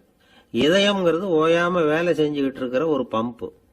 இதயம் சுருங்கி ரத்தத்தை பம்பு செய்கிறப்போ ரத்த அழுத்தம் கூடுதலாக இருக்கும். இதுக்கு பேர் சிஸ்டாலிக் பிளட் ப்ரெஷர் அப்படின்னு பேர். இதயம் விரிந்த நிலைக்கு திரும்புகிறப்போ ரத்த அழுத்தமும் குறையுது. இதுக்கு பேர் டயஸ்டாலிக் பிளட் ப்ரெஷர் அப்படின்னு பேர். இப்படி இது மாறி மாறி இருக்கும். இந்த பிபி 140 90 இப்படின்லாம் சொல்கிறாங்கல்ல, இதுதான். சீராக இருக்க வேண்டிய ரத்த அழுத்தம் ஒரு அளவுக்கு மேலே அதிகரிச்சுட்டா ஆபத்து ஆரம்பம்னு அர்த்தம். சரி, இந்த உயர் ரத்த அழுத்தம் உண்டாகிறதுக்கு என்ன காரணம்? இதனால தான் இது வருதுன்னு ஒரு காரணத்தை குறிப்பிட்டு சொல்ல முடியாது. ஆனால் வம்சாவளி காரணம், ரொம்ப டென்ஷனான சூழ்நிலையில் வேலை செய்யறது, உடம்பு குண்டா இருக்கிறது, இதெல்லாம் இந்த ஹை பிபிக்கு துணை செய்யுது. அப்படிதான் எடுத்துக்க வேண்டியிருக்குது. இது கிருமியினால ஏற்படுற வியாதி இல்லை, உடம்புல ஏற்படுற ஒரு பழுது, அவ்வளவுதான். 40 வயசுக்கு மேலதான் பொதுவாக இது பாதிக்கும். அதெல்லாம் சரி, ஒருத்தருக்கு உயர் ரத்த அழுத்தம் இருக்குது, அதை கட்டுப்படுத்துறதுக்கு வழி ஏதாவது உண்டா அப்படின்னா உண்டு. மருந்து கொடுத்தும் சரி பண்ணலாம். மருந்து இல்லாத சிகிச்சை முறைகளும் இருக்குது. இப்போ மருந்து சாப்பிட்றதுன்னா டாக்டர்கிட்ட போயிடலாம். அதுக்கு இப்போ சுமாராக 30 விதமான மருந்துகள் இருக்குதான். மருந்தோட உடல் கட்டுப்பாடும் மனக்கட்டுப்பாடும் சேர்ந்ததுன்னா ரொம்ப விசேஷம். அது இருக்கட்டும், மருந்து இல்லாமல் நாம் செய்ய வேண்டியது என்ன, அதை தெரிஞ்சுக்குவோம். முதல்ல சீரான உடற்பயிற்சி, வாக்கிங் ரொம்ப நல்லது. மனசை அமைதிப்படுத்துறதுக்கு யோகாசனம், ஆழ்நிலை தியானம், இது மாதிரியான பயிற்சிகள் நல்லது. ஒரு காலத்தில் யோகாசனம் பண்ணுங்க தியானம் பண்ணுங்கன்னு சொன்னால் ஒரு மாதிரியாக பார்த்தாங்க. இப்போ மருத்துவ நிபுணர்களே அதெல்லாம் ரொம்ப அவசியம்தான் அப்படின்னு சொல்கிறாங்க. இன்னொரு அதிசய சிகிச்சை முறை இப்போ வழக்கத்துக்கு வந்திருக்குது, பயோ ஃபீட்பேக் அப்படின்னு பேர். மூளையின் அழுத்த அலைகளை பதிவு பண்ணி அதை மறுபடியும் உடம்புக்குள்ள செலுத்தி இந்த ரத்த அழுத்தத்தை சீராக்கி போடுறாங்க. சில பேருக்கு இந்த ஹை பிபி பார்டர் லைன்ல இருக்கும். அவங்களுக்கெல்லாம் மருந்துகள் அவசியம் இல்லை. வாழ்க்கை முறையில் சில மாற்றங்களை பண்ணிக்கிட்டாவே போதும். பிஹேவியரல் மாடிஃபிகேஷன்ஸ்னு சொல்றாங்க. அது எப்படின்னா, பரபரப்பான வாழ்க்கை முறையை தவிர்க்கணும். புகைப்பிடிக்கிற பழக்கம், மது அருந்தும் பழக்கம் இதெல்லாம் இருந்தால் விட்டுடணும். சாப்பாட்டில் உப்பை குறைக்கணும். கொழுப்பு சத்து ஆகாரங்களை குறைச்சிக்கணும். முடிஞ்சா விட்டுடலாம். குடும்பத்தில் ஏற்கனவே யாருக்காவது ஹை பிபி இருந்தால் சந்ததிகள் ஜாக்கிரதையாக இருக்கணும். நடுத்தர வயசு அடைஞ்சவங்க அப்பப்போ அந்த பிபி செக் பண்ணிக்கிறது நல்லது. டாக்டர் சொல்கிறத நம்மள பல பேர் சரியாகவே கேட்கறது இல்லை. அதனால தான் இடைஞ்சல். ஒரு ஆள் பிபின்னு சொல்லி டாக்டர்கிட்ட போனான். உடம்பு குண்டா இருக்குது, அதை குறைக்கணும், முதல்ல தினமும் உடற்பயிற்சி பண்ணு அப்படின்னார். சரின்னு சொல்லிவிட்டு வந்தான், செஞ்சான். கொஞ்ச நாள் கழிச்சு மறுபடியும் டாக்டர்கிட்ட போனான். என்னப்பா எக்ஸசைஸ் பண்ணியா அப்படின்னு கேட்டார். தினமும் பண்ணினேன் டாக்டர்னா. என்ன பண்ணேன்னு கேட்டார். முன்னெல்லாம் சிகரெட்டை கடையில் வாங்குவேன், இப்போ நான் அப்படி வாங்குறத விட்டுட்டேன். தினமும் நானே என் கையாலேயே உருட்டி தயார் பண்ணுறேன் டாக்டர். இது ஒரு எக்ஸசைஸ் தானே அப்படின்னா. ஊரில் ஒரு ஆள் இருந்தான். அவன் ஒரு நாள் கோயிலுக்கு போனான். கடவுள்கிட்ட வேண்டிக்கிட்டான், எனக்கு ஒரு 1,00,000 ரூபா நீ கொடுத்தா நான் உன் சன்னதியில் ஒரு தேங்காய் உடைக்கிறேன் அப்படின்னு வேண்டிக்கிட்டான். கடவுள் பார்த்தார். உடனே அவன் கண் முன்னாடி தோன்றினார். இந்தா நீ கேட்ட 1,00,000 ரூபாய் அப்படின்னு சொல்லி அவன் கையில் பணத்தை கொடுத்துட்டு மறைஞ்சிட்டார். இவனால் நம்பவே முடியல. இவ்வளவு சுலபமாக கிடைக்கும்னு தெரிஞ்சிருந்தா அனாவசியமாக ஒரு தேங்காய் உடைக்கிறேன்னு வேண்டியிருக்க வேண்டியது இல்லையே அப்படின்னு நினச்சான். இருந்தாலும் வேண்டுதலை நிறைவேற்ற வேண்டியது கடமை.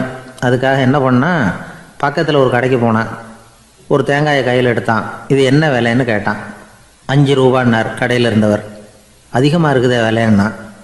அப்படின்னா ஒன்று செய்யுங்க, அடுத்த ஊருக்கு போங்க, அங்கே தென்னந்தோப்பு அதிகம், அதனால் அங்கே இதை விட குறைஞ்ச விலைக்கு கிடைக்கும் அப்படின்னார். சரின்னு அடுத்த ஊருக்கு கிளம்புனான். அங்கே போய் விசாரித்தான். ஒரு தேங்காய் 3 ரூபாய் விலைன்னாங்க. இதுவும் அதிகமாக தெரியுதேன்னா. அப்படின்னா ஒன்று செய்ய, அதோ அந்த ஆற்று ஓரமாக ஒரு தென்னை மரம் இருக்கு பார், அதில் நீயே ஏறி பறிச்சுக்கோ, ஒரு தேங்காய்க்கு 1 ரூபா கொடுத்தா போதும் அப்படின்னார் அந்த தோப்புக்கு சொந்தக்காரரு. இவனுக்கு மரம் ஏற தெரியாது. இருந்தாலும் ஆசை யாரை விட்டுது, விலை சல்லிசாக இருக்குதே. ஆற்று ஓரம் போனால் தட்டு தடுமாறி அந்த மரத்தில் ஏறினா அந்த தென்னை மரம் வளைஞ்சி ஆற்று பக்கம் போய் அப்புறம் நிமிர்ந்து இருந்தது. அதாவது மரத்தின் உச்சி சரியாக ஆற்றுக்கு நடுவில் இருந்தது. ஆற்றுல வெள்ளம் கரபுரண்டு ஓடிக்கிட்டு இருக்கு. இவன் கடவுள் கொடுத்த 1,00,000 ரூபாயை மடியில் வச்சு இறுக்கி கட்டிக்கிட்டான். உச்சிக்கு போய் காய் பறிக்கிற சமயத்தில் காற்று மழையும் பலமாக கலந்து அடிக்க ஆரம்பிச்சுட்டுது. கால் வழுக்கி விட்டுட்டுது. இவன் சடார்னு ஒரு தென்னை மட்டையை பிடிச்சிக்கிட்டு தொங்க ஆரம்பிச்சிட்டான். கீழே பயங்கரமான வெள்ளம். மடியில் 1,00,000 ரூபா பணம். என்ன செய்கிறதுன்னு தவிக்கிறான். இந்த சமயம் கரையில் ஒரு யானை பாகன் யானையை குளிப்பாட்டிக்கிட்டு இருக்கிறான். அது அவன் கண்ணில் பட்டுது. ஐயா ஒரு உதவின்னு கத்துனான். அவன் என்ன செய்யணும்னு கேட்டான்.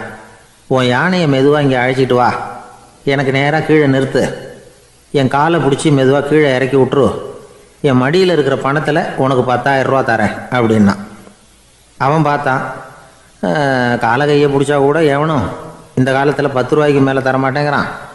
இவன் காலை பிடிச்சா 10,000 தர்றேங்கிறான் அப்படின்னு யோசனை பண்ணான். உடனே யானையை கொண்டுட்டு போனான். அவனுக்கு நேராக கீழே நிறுத்தினான்.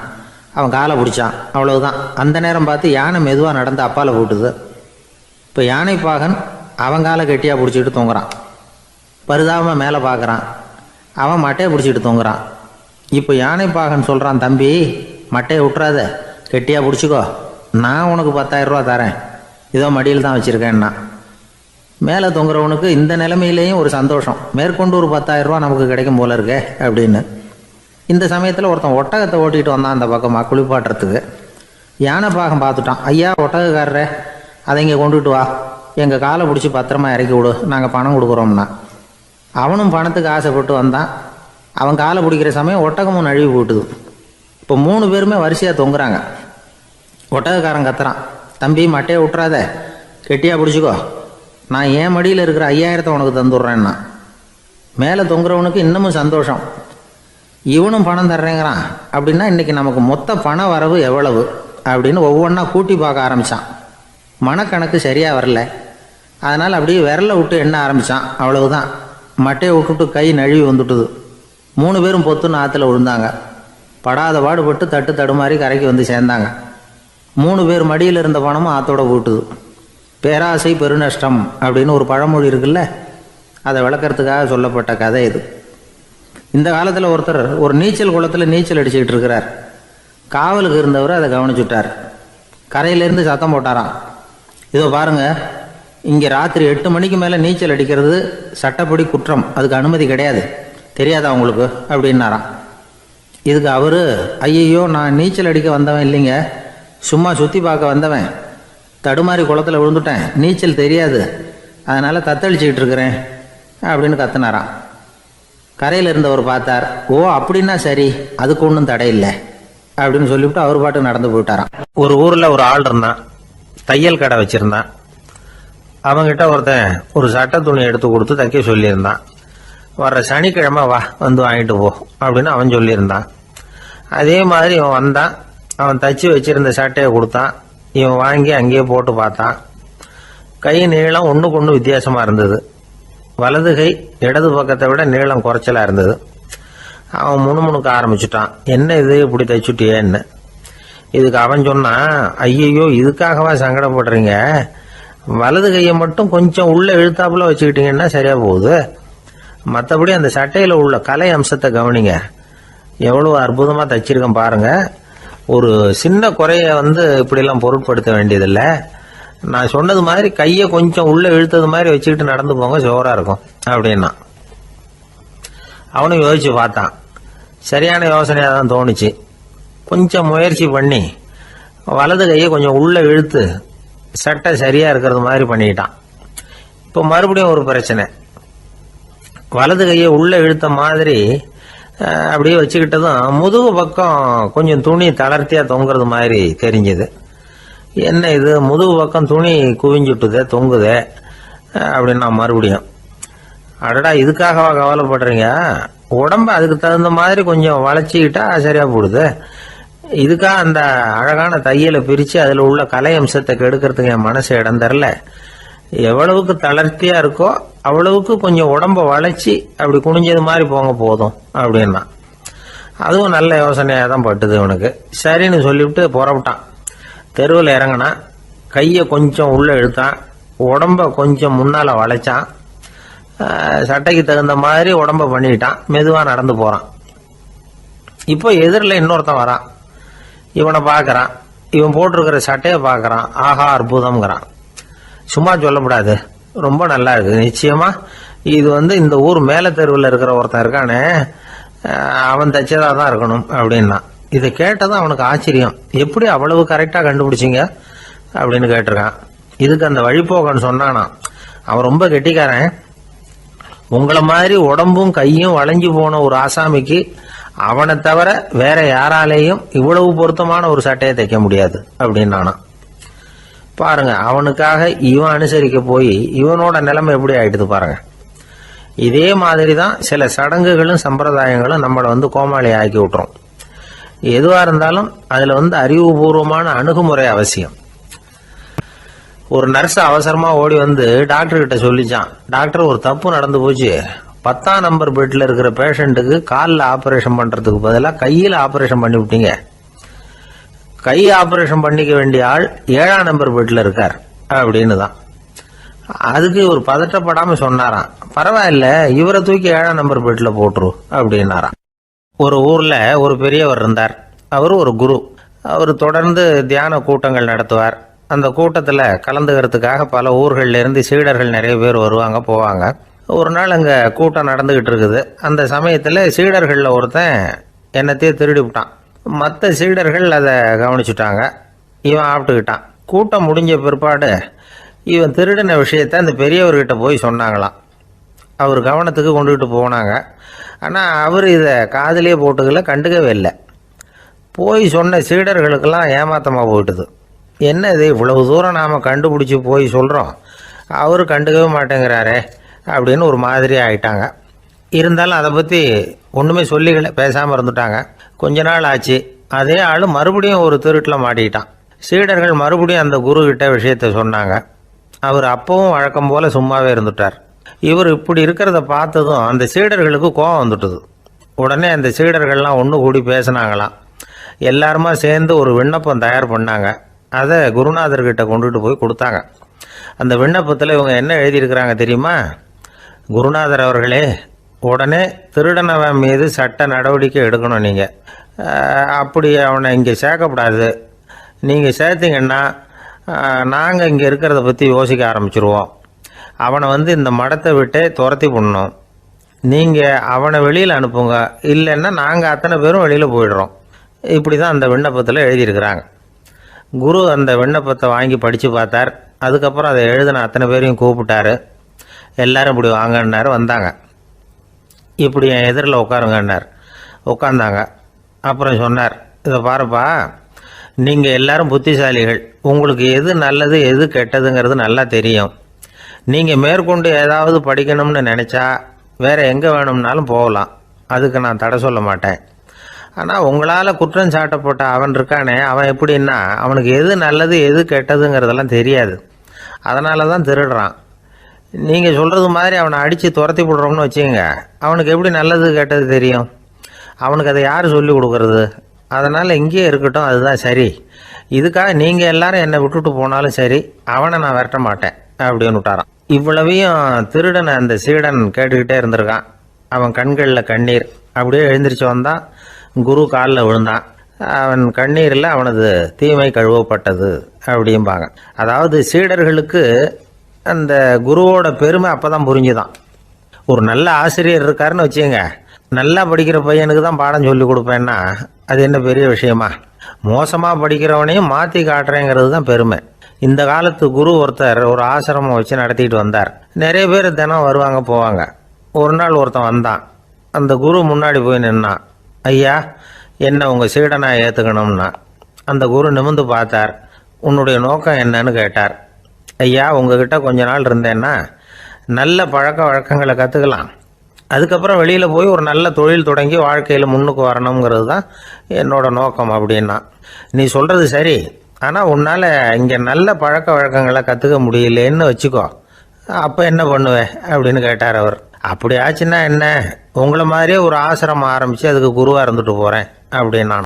கடற்கரை ஓரமாக ஒரு பெரியவர் கையால் மணலை கீறிக்கிட்டே உட்காந்துருக்கிறார். என்னத்தையும் தேடிட்டு இருக்கிறது மாதிரி தெரிஞ்சுது. மெதுவாக கிட்டத்தில் போய் என்னத்தை தேடிட்டு இருக்கிறீங்க அப்படின்னு கேட்டோம். அவரு சாவகாசமாக நிமிர்ந்து பார்த்து நிம்மதியை தேடிட்டு இருக்கிறேன்னார். நாங்கள் ஒரு மாதிரி ஆயிட்டோம். இருந்தாலும் சமாளிச்சுக்கிட்டு, சார், மணல்ல கிழிஞ்சல் தான் கிடைக்கும், நிம்மதி கிடைக்காது அப்படின்னோம். சரி, இன்னைக்கு வசமா நம்மகிட்ட ஒரு ஆள் மாட்டிக்கிட்டார் அப்படின்னு நினைச்சு அவர் பக்கமா போய் உட்காந்துக்கிட்டு கதை சொல்ல ஆரம்பிச்சிட்டோம். ஒரு பெரிய மன்னர் இருந்தார். அவருக்கு எல்லா வசதியும் இருந்தது. இருந்தாலும் ஒரே ஒரு குறை. அது என்னன்னா நிம்மதி இல்லைங்கிற குறை. அரண்மனையில தினமும் கலை நிகழ்ச்சி நாட்டியம் எல்லாம் நடந்துகிட்டு தான் இருந்தது. இருந்தாலும் நிம்மதி இல்லை. சரி, நிம்மதி எங்க கிடைக்கும் அப்படின்னு தேட ஆரம்பிச்சார். உடனே அதுக்கான முயற்சிகள்ல தீவிரமா இறங்கினார். நாட்டில் உள்ள தத்துவ மேதைகளை எல்லாம் கூப்பிட்டுட்டு வர சொன்னார். எல்லாரும் சேர்ந்தாங்க. அவங்கள பார்த்து நிம்மதி எங்க இருக்குது அப்படின்னு விசாரிச்சார். அவங்களுக்கு அது தெரிஞ்சா ஏன் இப்படி ராஜா முன்னாடி நின்றுட்டு இருக்க போறாங்க? ராஜாவோட கேள்விக்கு ஒவ்வொருத்தரும் ஒவ்வொரு மாதிரி விளக்கம் கொடுக்க ஆரம்பிச்சிட்டாங்க. எந்த பதிலும் ராஜாவுக்கு திருப்தி அளிக்கக்கூடிய அளவுக்கு இல்லை. சரி, போயிட்டு வாங்கன்னு சொல்லி அவங்கள எல்லாம் அனுப்பி வச்சுட்டார். ஒரு நாள் அவர் மாளிகையில உப்பருகையில நின்றுட்டு இருக்கிறார். அந்த சமயத்துல தெருவில் ஒரு பிச்சைக்காரன் ரொம்ப உல்லாசமா பாட்டு பாடிக்கிட்டே போயிட்டு இருக்கிறான். குரல்ல ஒரு சந்தோஷம், நடையில ஒரு மிடுக்கு. அவன்கிட்ட கொஞ்சம் கூட கவலை இருக்கிறதா தெரியல. உடனே ராஜா அதை பார்த்தார். ஏவலாளிகளை கைதட்டி கூப்பிட்டார். உடனே ஓடி போய் அந்த பிச்சைக்காரனை இங்க அழைச்சிட்டு வாங்கன்னு உத்தரவு போட்டார். இவங்க உடனே ஓடி போய் அவனை கூப்பிட்டாங்க. அரண்மனைக்கு வாழ்ந்தாங்க. அவன் வரல. அரண்மனைக்கு உள்ள அடி எடுத்து வைக்க மாட்டேன்னு சொல்லிவிட்டான். ராஜா கிட்ட விஷயத்தை சொன்னாங்க. அவருக்கு ரொம்ப ஆச்சரியம், இப்படி ஒரு ஆள் இருக்கிறானா அப்படின்னு. சரி, அவன் என்னதான் சொல்றான் அப்படின்னு விசாரிச்சார். இவங்க மறுபடியும் தெருவுக்கு போய் கேட்டாங்க. என்னை பார்க்கணும்னா ராஜா விருப்பப்பட்டாருன்னா அவரை வேணும்னா இங்க வர சொல்லுங்க அப்படின்னு சொல்லிவிட்டான். அதை ராஜா கிட்ட சொன்னாங்க. அவருக்கு கோபம் வரல. இவ்வளவு சுதந்திர உணர்வோடு இருக்கிறவன் சாதாரண ஆளா இருக்க முடியாது அப்படின்னு நினைச்சார். உடனே கிடுகிடுன்னு இறங்கி தெருவுக்கு வந்தார். பிச்சைக்காரங்கிட்ட போனார். நீ கவலைப்படாம சந்தோஷமா பாடிக்கிட்டு போறியே, அது எப்படி முடியுது உன்னால அப்படின்னு கேட்டார். ஏன் அப்படி கேக்குறீங்கன்னு அவன், அதுக்கு இல்ல, எனக்கு அரண்மனையில எவ்வளவோ சுகபோகங்கள்லாம் இருக்கு, இருந்தாலும் நிம்மதி இல்லை. இது ஏன்னு எனக்கு தெரியல. இந்த தேசத்துல உள்ள அறிஞர்களை எல்லாம் கூப்பிட்டு கேட்டு பார்த்துட்டேன், அவங்களுக்கும் தெரியல. உன்னை கேட்டா தெரியும்னு நினைச்சேன். அதனால தான் சந்திக்கிறதுக்கு ஆசைப்பட்டேன். ஆனா நீ வரமாட்டேன்னு விட்டியே அப்படின்னார். பிச்சைக்காரன் கடகடன்னு சிரிக்க ஆரம்பிச்சுட்டான். மகிழ்ச்சிக்கும் உங்களுக்கும் தடையா இருக்கிறது இந்த மாளிகை தான். இதை விட்டுட்டு வெளியில வந்துட்டா நிம்மதி தேடிட்டு வந்துரும்னா. நான் அரசன், எனக்குன்னு கடமைகள் இருக்கு, அதையெல்லாம் விட்டுட்டு எப்படி வர முடியும்னார் ராஜா. ரெண்டும் ஒரே நேரத்துல கிடைக்கணுங்கிறது முடியாத காரியம். உங்க சுகபோகத்துக்கு விலையாதான் உங்க நிம்மதியை கொடுத்துக்கிட்டு இருக்கிறீங்க. என்ன பாருங்க, என்கிட்ட எதுவும் இல்லை, அதனால எதுவும் போயிடுமோங்கிற பயமும் இல்லை, நிம்மதியா இருக்கிறேன் அப்படின்னா அவன். ராஜா உடனே சந்தோஷப்பட்டு தன்னுடைய மேலங்கியை எடுத்து அவனுக்கு பரிசா கொடுத்தாரான். அவன் சிரிச்சுக்கிட்டே அதை வாங்க மாட்டேன்னு விட்டானான். இதை நீங்க எனக்கு கொடுக்கறதுனால எந்த பயனும் இல்லை, அதே நேரத்துல அதை வாங்கிட்டேன்னா அடுத்த வினாடியிலிருந்து அதை எப்படி காப்பாத்துறதுங்கிற கவலை எனக்கு வந்து சேர்ந்துரும், அப்புறம் தூக்கம் வராது, நிம்மதி போயிடும் அப்படின்னானா. சொல்லிவிட்டு அவன் பாட்டுக்கு சந்தோஷமா பாடிக்கிட்டே போயிட்டான். நிம்மதி எங்க இருக்குங்கிறதையும் ராஜா தெரிஞ்சுக்கிட்டார். அந்த இடத்துக்கு தன்னால போக முடியாதுங்கிறதையும் அவர் புரிஞ்சுக்கிட்டார். இப்படி இந்த கதைய அந்த கடற்கரையில மணலை கீறிக்கிட்டே உட்கார்ந்துருந்தார அந்த பெரியவர்கிட்ட சொல்லி முடிச்சோம். அவர் முகத்துல ஒரு தெளிவு தெரிஞ்சது. எங்களை நிமிர்ந்து பார்த்தார். ரொம்ப நன்றிங்க, இப்ப எனக்கு தெரிஞ்சு போச்சு, நிம்மதி வேணும்னா அதுக்கு என்ன பண்ணணும்னு இப்ப நல்லா புரிஞ்சுக்கிட்டேன் அப்படின்னார். என்ன புரிஞ்சுக்கிட்டீங்கன்னு கேட்டோம். இனிமே இந்த பக்கம் வந்தா உங்க கண்ணுல படாத இடமா பார்த்து உட்காரணும்னு புரிஞ்சுக்கிட்டேன் அப்படின்னார். தான் மட்டும் வாழ்ந்தா போதும் அப்படின்னு நினைக்கிறவங்க உண்டு, தானும் வாழணும் அடுத்தவங்களும் வாழணும் அப்படின்னு நினைக்கிறவங்களும் உண்டு. முதல்ல சொன்ன வகையை சேர்ந்த மனிதர்கள் எப்படி தெரியுமா? எப்படியாவது தான் மட்டும் வாழ்ந்தால் போதுங்கிற நினைப்பு தான் எப்பவும் அவங்களுக்கு இருக்கும். தங்களுடைய வளர்ச்சிக்கு எது தடையா இருந்தாலும் சரி, யார் தடையா இருந்தாலும் சரி, அதை அழிச்சுட்டு தான் மறுவேலை பார்ப்பாங்க. அவங்கெல்லாம் பாவ காரியங்களுக்கு தயங்குறதே இல்லை. அப்படிப்பட்ட வாழ்க்கை அவங்களுக்கே இடைஞ்சல அமைஞ்சு விடுறது உண்டு. அதை விளக்கறதுக்கு ஒரு கதையும் உண்டு. ஒரு ஊர்ல அப்படிப்பட்ட ஆள் ஒருத்தன் இருந்திருக்கான். நிறைய பாவங்களை செஞ்சவன். அதன் காரணமா நரகப்படுகொழியில விழுந்துட்டான். நரகப்படுகொழிங்கிறது ஒரு பெரிய கிணறு மாதிரி. ஏற்கனவே பாவம் செஞ்சவங்க நிறைய பேர் அதில் விழுந்து கிடக்குறாங்க. உள்ள ஏகப்பட்ட சத்தம், எல்லாம் அந்த பாவாத்மாக்கள் போடுற சத்தம். இப்போ விழுந்தானே இவனும் சத்தம் போட்டான். இவன் போடுற சத்தம் கொஞ்சம் அதிகமா கேட்டுது. இந்த கிணத்துக்கு பக்கத்துல புத்தர் உட்கார்ந்துருக்கிறார். அவர் காதுல இவன் போடுற சத்தம் விழுந்தது. உடனே அந்த கிணத்தடிக்கு போனார். குனிஞ்சு பார்த்தார். சாமி என்னை காப்பாத்துங்க அப்படின்னு கத்தனான் இவன். புத்தர் அவனை கொஞ்சம் கவனிச்சு பார்த்தார். மனித சமுதாயத்துக்கு அவன் என்னென்ன கெடுதல் பண்ணியிருக்கிறாங்கிற விவரம்லாம் அவர் மனக்கண்ணில் தெரிஞ்சது. அவருக்கு எல்லாம் புரிஞ்சு போச்சு. இருந்தாலும் அவனை காப்பாத்துறதுக்கு ஏதாவது வழி உண்டா அப்படின்னு யோசிச்சார். அவன் தன்னுடைய வாழ்நாளில் ஏதாவது நல்லது செஞ்சிருக்கானா அப்படின்னு பார்த்தார். ஒரே ஒரு சமயம் அவன் தன்னுடைய காலடியில மிதிபட இருந்த சிலந்தியை மிதிக்காமல் தாண்டி போயிருக்கிறான். இந்த ஒரு காரியத்துக்காக அவனை கரையேற்ற முடியுமா அப்படின்னு நினைச்சார். அவ்வளவுதான். உடனே அவர் கையில ஒரு சிலந்தி வந்து உட்கார்ந்துதான். அதுகிட்ட இருந்து நூல் இழை வெளிவர ஆரம்பிச்சது. அந்த நூல் இழை கிணற்று ஆழம் வரைக்கும் அப்படியே நீண்டுகிட்டே போச்சான். புத்தர் பார்த்தார். இந்த நூலை பிடிச்சிக்கிட்டு மேலே ஏறி வா அப்படின்னார். என்னங்க சொல்றீங்க, இந்த சிலந்தி நூல் என்ன தாங்குமான்னு கத்தனான். எல்லாம் தாங்கும், அதை பிடிச்சிக்கிட்டு ஏறி வா அப்படின்னார். சந்தேகத்தோடவே அவன் அந்த நூல் இழைய பிடிச்சி இழுத்து பார்த்தா ரொம்ப வலுவா இருந்தது. அவனுக்கு ஆச்சரியம். அதை பிடிச்சிக்கிட்டே மெதுவா மேலே ஏறி வர ஆரம்பிச்சுட்டான். பாதி தூரம் ஏறி வந்திருப்பான். அப்போ அவன் காலுக்கு கீழே ஏதோ சத்தம். என்னன்னு குனிஞ்சு பார்க்கறான். கீழே கிடந்தவங்க சில பேரும் அந்த நூலை பிடிச்சி மேலே வந்துகிட்டு இருக்கிறாங்க. இவனுக்கு கோபம் வந்துட்டுது. தன்னுடைய இடுப்புல வச்சிருந்த கத்தியை எடுத்து தன்னுடைய காலுக்கு கீழே நூல் இழையை அப்படியே வெட்டி விட்டுட்டான்.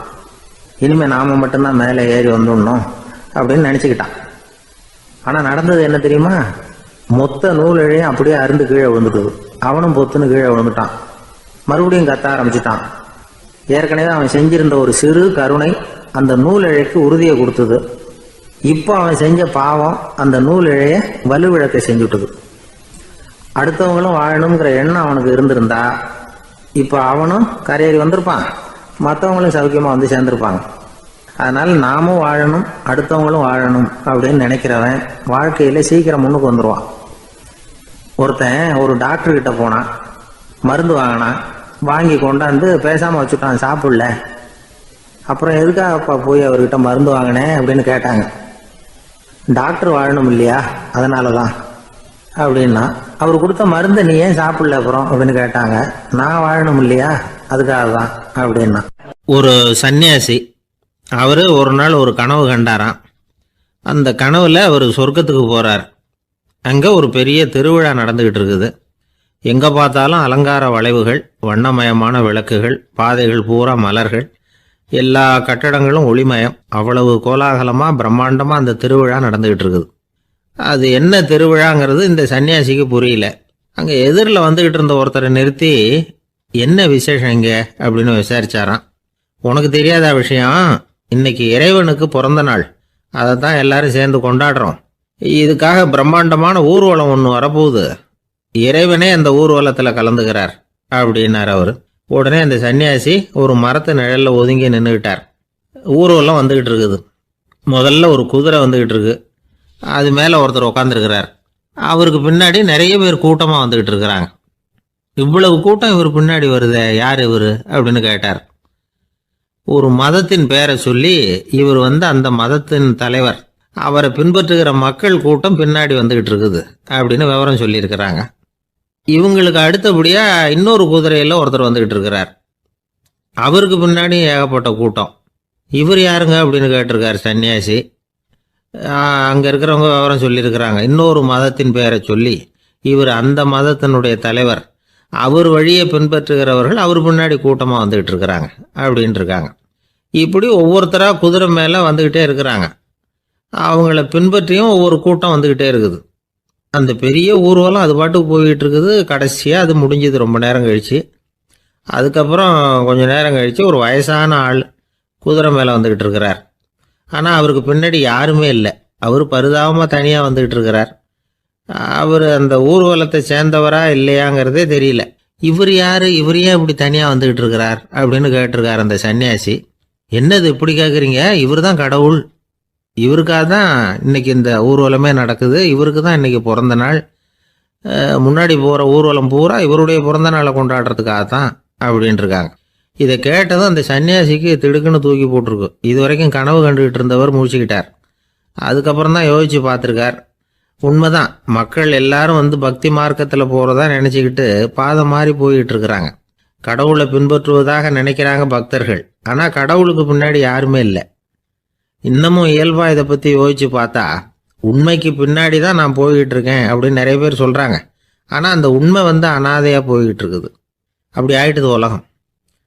இந்த காலத்துலேயும் ஒரு ஊர்வலம், ஒரு பெரிய மனுஷருக்கு பிறந்த நாள் விழா. அவர் குதிரை மேலே ஏறி முன்னாடி போய்கிட்டு இருக்கிறார். அவருக்கு பின்னாடி ஒரு 100 பேர் தொண்டர்கள் அவங்க பாட்டுக்கு போகிறாங்க. எல்லாம் பணம் கொடுத்து ஏற்பாடு பண்ணவங்க. எல்லாம் பணம் வாங்கிட்டு முன்னாடி போயிட்டு இருக்கிறாங்க. கொஞ்சம் தூரம் நடந்ததும் கால் வலிக்க ஆரம்பிச்சுட்டுது. ஒவ்வொருத்தரும் அப்படியே ஒதுங்க ஆரம்பிச்சிட்டாங்க. அதான் முன்னாடியே பணம் கிடைச்சிட்டுதே, இனிமேல் ஒதுங்கினா என்னன்னு ஒதுங்கிட்டாங்க. ஒரு கட்டத்தில் குதிரையில் போகிறவர் தற்செயலாக திரும்பி பார்க்குறாரு. பின்னாடி யாருமே இல்லை. எல்லாரும் ஓடி போயிட்டாங்க. ஒரே ஒரு ஆள் மட்டும் ரொம்ப விசுவாசமாக பின்னாடி நடந்து வந்துக்கிட்டு இருந்தான். ஏன்ப்பா நீ மட்டும் வந்துக்கிட்டு இருக்கிறியே, நீ வீட்டுக்கு போகலையான்னு கேட்டிருக்காரு அவர். நீங்கள் அந்த குதிரையையும் அதுக்குள்ள வாடகை பணத்தையும் கொடுத்துட்டீங்கன்னா நானும் போயிடுவேன் அப்படின்னு நானும். இந்த ஒரு ஊரில் ஒருத்தர் இருந்தார். ரொம்ப நல்லவர். யாருக்காவது ஏதாவது கொடுத்துக்கிட்டே இருப்பார். கொடையாளி. தினமும் யாராவது ஒருத்தருக்கு ஏதாவது கொடுக்கலன்னா அவருக்கு தூக்கம் வராது. அப்படி ஒரு பழக்கம். அது மட்டும் இல்லை, அவர் கொடுக்கறது அடுத்தவங்களுக்கு தெரியாது. அவ்வளவு ரகசியமாக அதை கொடுப்பார். வலது கை கொடுக்கறது இடது கைக்கு தெரியக்கூடாதுன்னு சொல்லுவாங்கள்ல, அது மாதிரி அவர். ஒரு நாள் ராத்திரி அவர் ஏற்கனவே தயாராக கட்டி வச்சிருந்த பணம் முடிச்ச கையில் எடுத்துக்கிட்டு வீட்டை விட்டு வெளியில் வந்தார். தெருவில் இறங்கி நடந்தார். இன்னைக்கு யாருக்கு தர்மம் செய்யறது அப்படின்னு யோசனை பண்ணிட்டு இருட்டில் நடந்து வந்துகிட்டு இருக்கிறார். யாரோ ஒருத்தர் எதிரில் வர்றது மாதிரி தெரிஞ்சுது. உடனே அவர் கிட்ட போனார். தன்கிட்ட இருந்த பணம் முடிச்சு அவசரமாக அவர் கையில் திணிச்சுட்டு திரும்பி வந்துட்டார். அப்பாடா, ஒரு வழியாக யாருக்கும் தெரியாமல் இன்னைக்கு தர்மம் பண்ணியாச்சு அப்படிங்கிற மகிழ்ச்சி, மன நிறைவு அவர் முகத்தில். நிம்மதியாக தூங்கினார். அப்புறம் எழுந்திரிச்சார். மறுநாள் காலையில் ஊர் பூரா ஒரே பேச்சு. என்ன பேச்சுன்னா, நேற்று ராத்திரி ஒரு திருடன் கையில் யாரோ பணத்தை கொடுத்துட்டு போயிருக்கிறாங்க அப்படின்னு எல்லாரும் பேசிக்கிட்டு இருக்கிறாங்க. இதை கேள்விப்பட்டதும் அந்த பெரியவருக்கு ரொம்ப வருத்தமாக போச்சு. அடடா, போயும் ஒரு திருடனுக்காக உதவி பண்ணியிருக்கிறோம், பிரயோஜனம் இல்லாமல் போட்டுதே அப்படின்னு நினச்சார். சரி, இன்னைக்கும் யாருக்காவது உதவி பண்ணணும் அப்படின்னு முடிவு பண்ணினார். ராத்திரி நேரம் வந்தது. இவர் வழக்கம் போல் தெருவில் இறங்கி நடந்தார். கையில் பணம் முடிச்சு எதிரில் ஒரு பொன் உருவம் மங்கலா தெரிஞ்சது. இவர் உடனே அந்த பெண் கிட்ட பணத்தை கொடுத்துட்டு திருப்தியா திரும்பி வந்துட்டார். மறுநாள் காலையில ஊர் பூரா என்ன பேசிக்கிட்டாங்க தெரியுமா? நேற்று ராத்திரி நெறி தவறி நடக்கிற ஒரு பெண்ணின் கையில யாரோ பணத்தை வச்சுட்டு போயிருக்கிறாங்க அப்படின்னு எல்லாரும் பேசிக்கிறாங்க. அடடா, இன்னைக்கும் தவறுதலா நடந்து போச்சு அப்படின்னு ஒரு வருத்தப்பட்டார். இருக்கட்டும், இன்னைக்கும் ஏதாவது தர்மம் பண்ணுவோம் அப்படின்னு நினைச்சுக்கிட்டாரு. 3வது நாள் ராத்திரியும் புறப்பட்டார். இப்பவும் எதிரில் ஒருத்தர் வந்தார். இவர் பணத்தை கொடுத்தார், திரும்பி வந்துட்டார். மறுநாள் மக்கள் என்ன பேசிக்கிட்டாங்கன்னா, நேற்று ராத்திரி ஒரு செல்வந்தர் கையில யாரோ பணத்தை கொடுத்துட்டு போயிருக்கிறாங்க அப்படின்னு பேசிக்கிட்டாங்களாம். அவருக்கு ரொம்ப வருத்தமா போட்டுது. என்ன இது கனவு இப்படி ஆகிட்டு இருக்குதே அப்படின்னு நினைச்சுக்கிட்டே படுத்து தூங்கினார். அன்னைக்கு ராத்திரி ஒரு கனவு. அந்த கனவுல இறைவன் வந்து சொன்னாராம், இதை பாருப்பா, நீ கொடுத்த தர்மம் வீணா போயிடல. உன்கிட்ட பணம் வாங்கின அந்த திருடன் திருந்திட்டான், அந்த பொண்ணும் திருந்திட்டா, அந்த செல்வந்தனும் கொடையாளி ஆயிட்டான், எல்லாருக்கும் உதவி பண்ண ஆரம்பிச்சுட்டான் அப்படின்னு சொன்னாராம். இந்த கதையை சொன்னவர் யாருன்னா நபிகள் நாயகம். இதுல உள்ள கருத்து என்னன்னா, நல்ல மனசோட தர்மம் பண்ணுனா அது வீணா போறதில்லை. இன்னொரு கருத்து, தர்மம் வந்து தன்னை மட்டுமல்ல அடுத்தவங்களையும் தீமையிலிருந்து காப்பாற்றும். இதுதான் நாம புரிஞ்சுக்க வேண்டியது. இந்த காலத்திலயும் இது மாதிரி சில சம்பவங்கள் நடக்கிறது உண்டு. ஒரு பெரியவர் இருட்டில் நடந்து வந்துகிட்டு இருந்தாரு. எதிரில் வந்த ஒருத்தன் வலுக்கட்டாயமா ஒரு கையை பிடிச்சி ஒரு பண முடிப்பை கொடுத்து வச்சுக்க சொல்லிவிட்டு விலகி போயிட்டான்.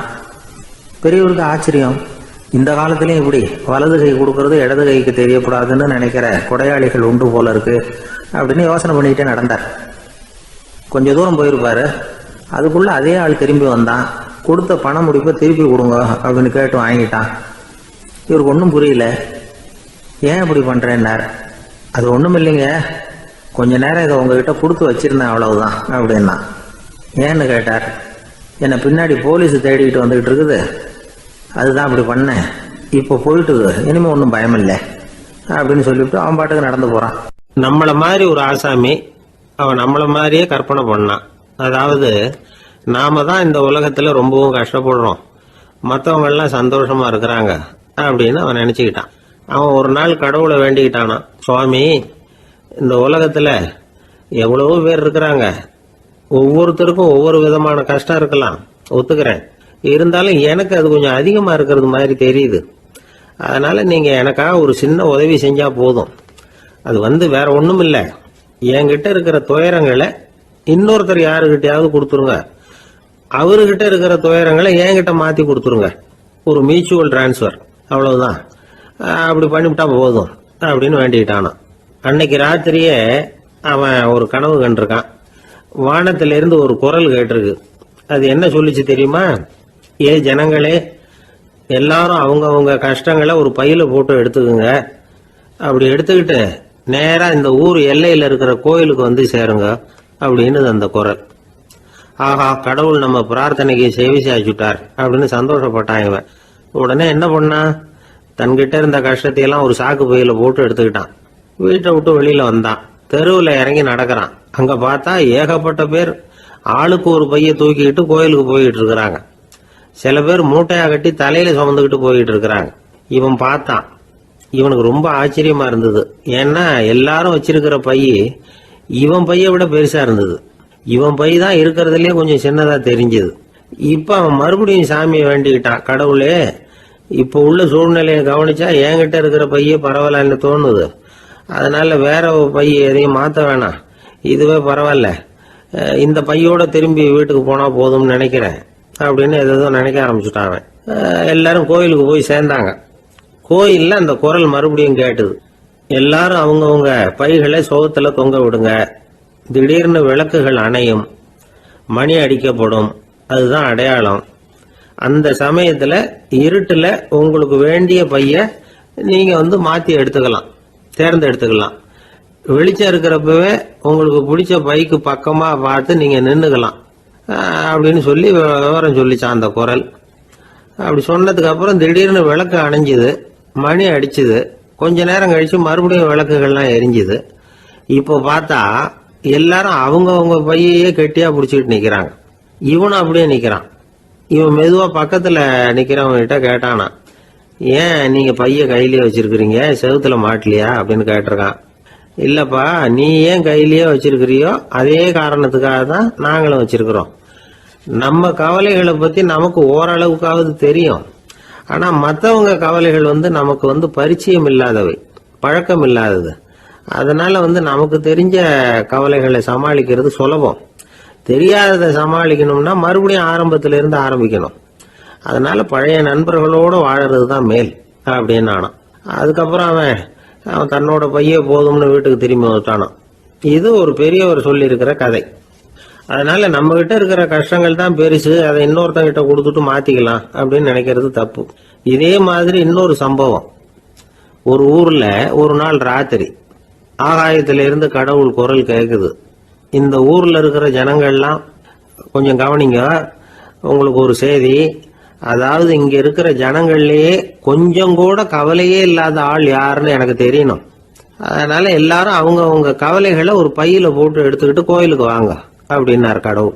உடனே வரிசையா எல்லாரும் வர ஆரம்பிச்சாங்க.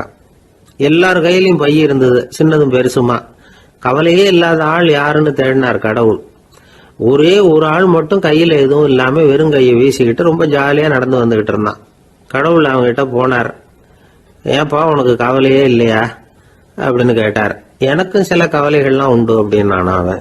எங்க அதெல்லாம்னு கேட்டிருக்காரு கடவுள். பின்னாடி லாரியில வந்துகிட்டு இருக்கு அப்படின்னு அவன். ஒரு காட்டுல ஒரு நரி இருந்தது. ஒரு நாள் காலை நேரம் அது தன்னுடைய இருப்பிடத்திலிருந்து வெளியில வந்தது.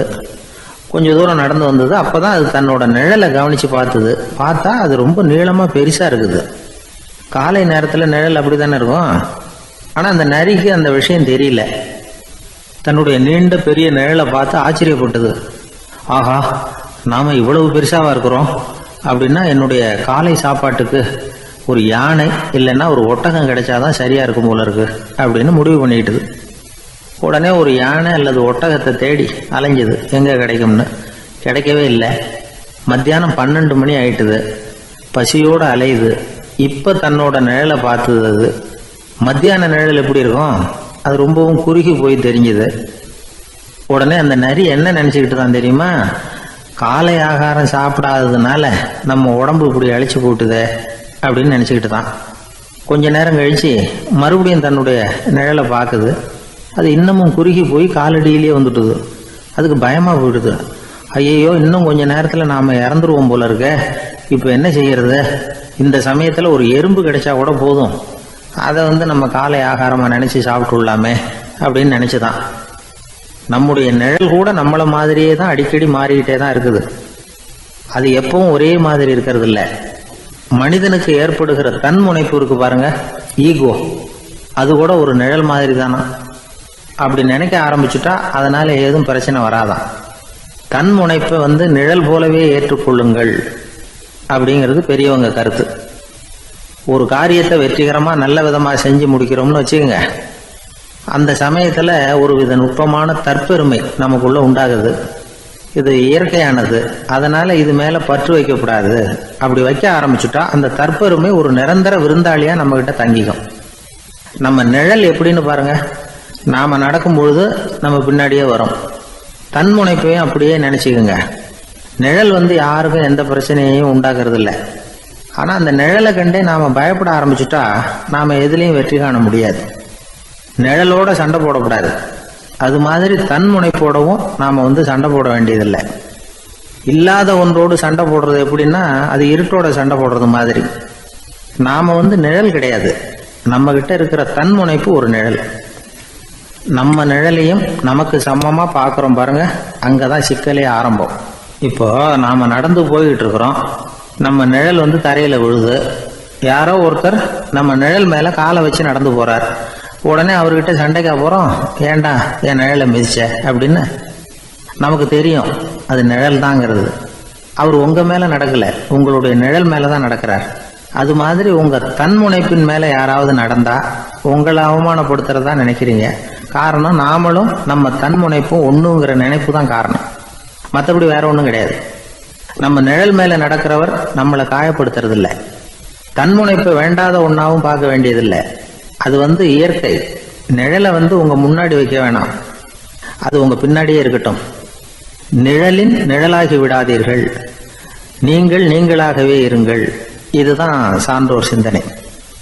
ஒரு பேருந்துல ஒரே நெரிசல். ஒருத்தர் பக்கத்துல நின்றுகிட்டு இருந்தவர்கிட்ட ரொம்ப பணிவா விசாரிச்சார், ஏன் சார் நீங்க ஏதாவது பெரிய உத்தியோகத்துல இருக்கிறீங்களா அப்படின்னார். அப்படிலாம் ஒண்ணும் இல்லைங்கன்னார் அவரு. அப்படின்னா வேற ஏதாவது அரசியல்ல பெரிய பதவியில் இருக்கிறீங்களா அப்படின்னு கேட்டார். அதுவும் இல்லைங்கன்னார். சரி, பணமாவது அதிகமா வச்சிருக்கீங்களா அப்படின்னு கேட்டார். அப்படிலாம் ஒன்றும் கிடையாது சார்னார் அவரு. அப்புறம் எதுக்குடா என் காலை மிதிச்சுக்கிட்டு இருக்கிற, இடரா காலை அப்படின்னாராம் இவர். ஒரு ஆள் இருந்தார். அவர் தன்னை ஒரு குருன்னு சொல்லிக்கிட்டார். மௌன குரு, வாயே திறக்கிறது இல்லை. அவருக்கு 2 சீடர்கள் உண்டு. இவங்க தான் வர்றவங்க கிட்ட பேசுவாங்க, விளக்கம் கொடுப்பாங்க. ஒரு நாள் இந்த சீடர்கள் 2 பேரும் எங்கேயோ வெளியில் போயிட்டாங்க. அந்த நேரம் பார்த்து ஒருத்தர் அங்கே வந்தார். குரு கிட்ட போனார். குருவே, புத்தர்னா என்னன்னு கேட்டார். குருவுக்கு ஒன்றும் புரியல. அவர் உண்மையான குருவாக இருந்தாவில் புரியும். அவர் திருன்னு முழிக்க ஆரம்பிச்சிட்டார். இந்த நேரம் பார்த்து இந்த சீடர்கள் எங்கேயோ போயிட்டாங்களே, என்ன பண்ணுறது, உதவிக்கு யாராவது கிடைக்க மாட்டாங்களா அப்படின்னு அப்படியே சுற்றி பார்க்குறார். அங்கங்கே பார்க்குறார். வந்தவர் இதை கவனித்தார். ஏதோ புரிஞ்சுக்கிட்ட ஒரு மாதிரி அடுத்த கேள்வி கேட்டார். தர்மம்னா என்ன சுவாமின்னார். குருவுக்கு ரொம்ப சங்கடமாக போச்சு. நம்ம நிலைமை இப்படி ஆகிட்டுதே, இக்கட்டில் மாட்டிக்கிட்டோமே அப்படின்னு நினச்சபடியே விட்டத்தை பார்த்தார். அப்புறம் குனிஞ்சு தரையை பார்த்தார். அப்படியே உட்காந்துக்கிட்டார். வந்தவர் உடனே அடுத்த கேள்விக்கு போயிட்டார். தியானம்னா என்ன சுவாமின்னார். பாவம் என்ன பண்ணுவார் அந்த குரு, பேசாமல் கண்ணை கெட்டியாக மூடிக்கிட்டார். இது ஏதுடா வம்பா போச்சுன்னு. இவர் இப்படி பண்ணால் கூட வந்தவர் சளைக்கல. இன்னொரு கேள்வியும் கேட்டார். ஆசீர்வாதம்னா என்ன அப்படின்னார். இவர் பார்த்தார். இப்படியே போனால் இவர் கேள்வி கேட்குறத நிறுத்த மாட்டார் அப்படின்னு நினச்சிக்கிட்டு எனக்கு ஒன்றுமே தெரியாதுங்கிற பாவனையில் 2 கையையும் விரித்து காட்டினார். வந்தவர் முகத்தில் மகிழ்ச்சி, மன நிறைவு. ஏதோ எல்லாம் புரிஞ்சுக்கிட்ட ஒரு மாதிரி அங்கேருந்து புறப்பட்டு போனார். வழியில் அந்த குருவோட சீடர்கள் 2 பேரையும் சந்திச்சார். உங்கள் குருவை தான் பார்த்துட்டு வரேன்னார் இவர். என்ன நடந்ததுன்னு கேட்டாங்க. இவர் வரமா சொல்கிறார், உங்கள் குரு எவ்வளவு பெரிய ஞானி தெரியுமா? புத்தர்னா என்னன்னு கேட்டேன். அதுக்கு அவர் அப்படியும் இப்படியும் பார்த்தார். அதுக்கு என்ன அர்த்தம் தெரியுமா? மக்கள் புத்தரை அங்கேயும் இங்கேயும் தேடுறாங்க. உண்மையில் அவர் அங்கேயும் இங்கேயும் தேடி கண்டுபிடிக்க முடியாது அப்படிங்கிறத அவர் செய்கை மூலம் உணர்த்தினார். அதுக்கப்புறம் தர்மம்னா என்னன்னு கேட்டேன். அவர் மேலேயும் கீழையும் பார்த்து தர்மம் சமமானது, அதில் உயர்வு தாழ்வு இல்லைங்கிறத உணர்த்தினார். அதுக்கப்புறம் தியானம்னா என்னன்னு கேட்டேன். கண்ணை மூடிக்கிட்டார். கண்ணை மூடி காணுகிற அற்புதம் அது அப்படிங்கிறத புரிஞ்சுக்கிட்டேன். கடைசியாக ஆசீர்வதிக்கப்படுறது பற்றி கேட்டேன். கைகளை நீட்டி உதவுறது தான் அது அப்படிங்கிறத தன்னுடைய இருகை விரித்து உணர்த்தினார். எவ்வளோ பெரிய மகான் அவர் அப்படின்னு சொல்லிவிட்டு அவர் பாட்டு போயிட்டார். சீடர்கள் அதுக்கப்புறம் மெதுவாக குருக்கிட்ட சேர்ந்தாங்க. அவங்கள பார்த்ததும் குருவுக்கு கோபம் வந்துட்டுது. அடே பாவிகளா, எங்கடா போய் தொலைஞ்சிங்க, நான் ஒரு ஆளுகிட்ட மாட்டிக்கிட்டு என்ன பாடுபட்டிருக்கேன் தெரியுமான்னார்.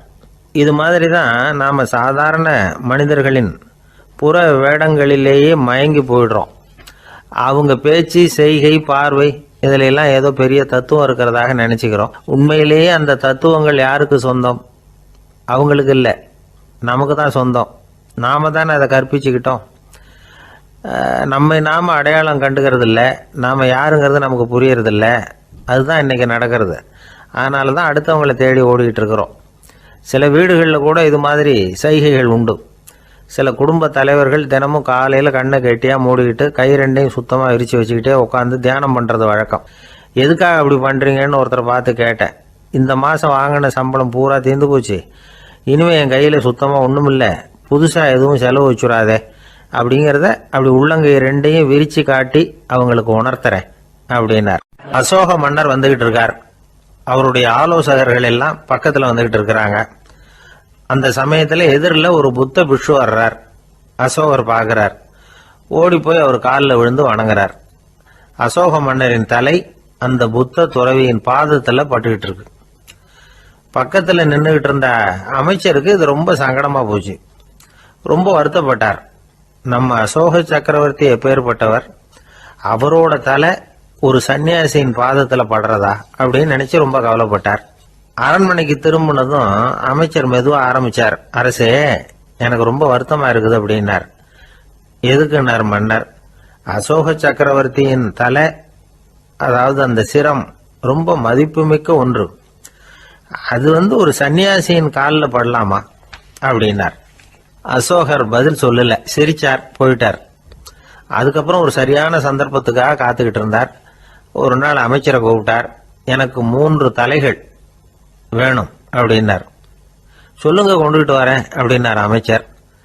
அசோகர் சொன்னார், முதல்ல எனக்கு தேவையானது ஒரு ஆட்டின் தலை, 2வது ஒரு புலியின் தலை, 3வது ஒரு மனிதனின் தலை. இதுதான் அசோகர் கேட்டது. எங்க இருந்தாலும் கொண்டு வாங்கன்னார். அமைச்சர் புறப்பட்டார். ஆட்டுத்தலை புலித்தலை கிடைச்சிட்டுது. அப்புறமா ஒரு சுடுகாட்டுக்கு போய் ஒரு மனித தலையும் சேகரம் பண்ணிட்டு ராஜா கிட்ட வந்துட்டார். அரசே, உங்கள் ஆணைப்படி 3 தலைகளையும் கொண்டு வந்திருக்கிறேன்னார். அசோகர் பார்த்தார். ரொம்ப நல்லது, இப்ப இது 3ஐயும் எடுத்துக்கிட்டு போய் சந்தையில வித்துட்டு வாங்க அப்படின்னார். அமைச்சர் அதுகளை எடுத்துக்கிட்டு சந்தைக்கு போனார். முதல்ல ஆட்டுத்தலை நல்ல விலைக்கு வித்து போச்சு. நல்ல விலை கொடுத்து வாங்கிட்டு போட்டாங்க. அடுத்தபடியா புலி தலைய ஒருத்தர் வாங்கிட்டார். அதை பாடம் பண்ணி வீட்டில் மாட்டி வைக்கலாமே அப்படின்னு நினைச்சு அதையும் வாங்கிட்டு போட்டார். மனித தலையை மட்டும் வாங்கறதுக்கு யாரும் முன் வரல. எல்லாரும் அதை பார்த்துட்டு விலைக்கு போக ஆரம்பிச்சாங்க. அமைச்சர் திரும்பி வந்தார். அரசே, இந்த தலையை மட்டும் யாரும் வாங்க மாட்டேங்கிறாங்க அப்படின்னார். சரி, பரவாயில்ல, இதை இலவசமாவே எனாமாவே யாருக்கிட்டையாவது கொடுத்துட்டு வந்துருங்க அப்படின்னார். அமைச்சர் மறுபடியும் சந்தைக்கு போனார். இதை இலவசமா தரேன், இதை வாங்கிக்கோங்க அப்படின்னார். அப்பவும் அதை யாரும் வாங்கிக்கிறதுக்கு தயாரா இல்லை. மறுபடியும் திரும்பி மன்னர்கிட்ட விவரத்தை சொன்னார். இப்போ மன்னர் சொல்றார், அமைச்சரே, உயிர் இருக்கிற வரைக்கும் தான் இந்த தலைக்கு மதிப்பு. ஜீவன் போனதுக்கு அப்புறம் அதோட மதிப்பும் போயிடுது. அதனால மதிப்பு இருக்கும் பொழுதே பெரியவர்கள் பாதம் பணிந்து அந்த புனிதத்தை பெற்றுக்கொள்ளணும் அப்படின்னார். பணிவுங்கிறது வேற, அடிமைத்தனம்ங்கிறது வேற. பெரியவர்களை பணிவது நமக்கு பெருமை தரக்கூடிய விஷயம். இதை மனசுல வச்சுக்கிட்டு எப்போ காலில் விழணும், எப்போ காலில் விழக்கூடாது அப்படிங்கிறத முடிவு பண்ணிக்கணும். ஒரு சாதாரண ஆள் நடந்து வந்துகிட்டு இருந்தார். எதிரில் வந்த ஒரு பெரிய மனுஷன் ஓடி போய் அவர் காலில் விழுந்து தன்னுடைய தலையை அவர் பாதத்தில் கொண்டு போய் வச்சார். கொஞ்ச நேரம் கழிச்சு எழுந்திரிச்சு வந்துட்டார். வந்த பிறகு இவரை கேட்டேன், ஏன் திடீர்னு ஓடி போய் அந்த ஆளு காலில் விழுந்தீங்க அப்படின்னு. அவர் போட்டிருக்கிறது என்னோட காணாம போன செருப்பான்னு கண்டுபிடிக்கிறதுக்காக அப்படி விழுந்தேன் அப்படின்னார். ஒரு பெரிய குடும்பத்துல பிறந்தவர். இருக்கிற சொத்துக்கள் எல்லாத்தையும் வாரி வழங்கி விட்டு காட்டுக்கு புறப்பட்டார் தவம் செய்யறதுக்காக. இருந்தது ஊராவும் கொடுத்துட்டார். இனிமே எதுவுமே இல்லை கொடுக்கறதுக்கு. அப்போ கடைசியா ஒருத்தன் கையை நீட்டினானா, ஐயா ஏதாவது கொடுங்கன்றிருக்கான். அவர் பார்த்தார். கட்டியிருக்கிற வேட்டியை தவிர வேற எதுவுமே இல்லை. 8 முழம் பட்டு வேட்டி, ஜரிகை கரையோடு இருக்குது. கடைசியாக அதை தான் எடுத்துக்கிட்டு அவர் புறப்பட்டுருக்கார். அவர் பார்த்தார், எதிரில் அவன் பரிதாபமாக நின்றுக்கிட்டு இருக்கிறான். அந்த 8 முழ வேட்டியை 2ஆ கிழிச்சார். 4 முழத்தை அவங்ககிட்ட கொடுத்தாரு. மீதி 4 முழத்தை தன்னுடைய இடுப்பில் கட்டிட்டு அவர் காட்டுக்கு போயிட்டார். இவன் என்ன பண்ணான் தெரியுமா? கையில் கிடைச்ச 4 முழத்தை எடுத்துக்கிட்டு கடை வீதிக்கு போனான். பழைய பட்டு வேட்டி ஜருகை இதெல்லாம் விலைக்கு வாங்குற வணிகர் ஒருத்தர் இருக்கார். அவர்கிட்ட போனான். இதை விலைக்கு எடுத்துக்கிறீங்களா அப்படின்னு கேட்டிருக்கான். அவர் வாங்கி பார்த்துருக்கார். ஆஹா, இது ரொம்ப அருமையான வேட்டி, விலை உயர்ந்த ஜருகை, இது ஏது உனக்கு அப்படின்னு கேட்டாரான். அவன் நடந்தது சொல்லியிருக்கான்.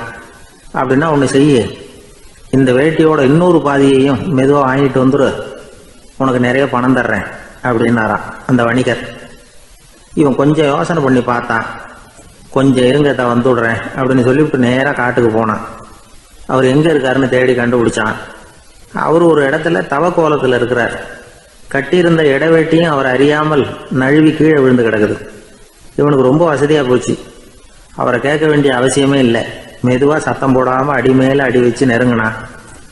அவர் கண்ணை மூடிக்கிட்டு அவர் பாட்டு நின்றுட்டு இருக்கிறார். இவன் மெதுவாக போய் கீழே கிடந்த அந்த துணியை எடுத்துக்கிட்டு சத்தம் போடாமல் திரும்பி நடந்தான். ஒரு 2-3 அடி எடுத்து வச்சிருப்பான்.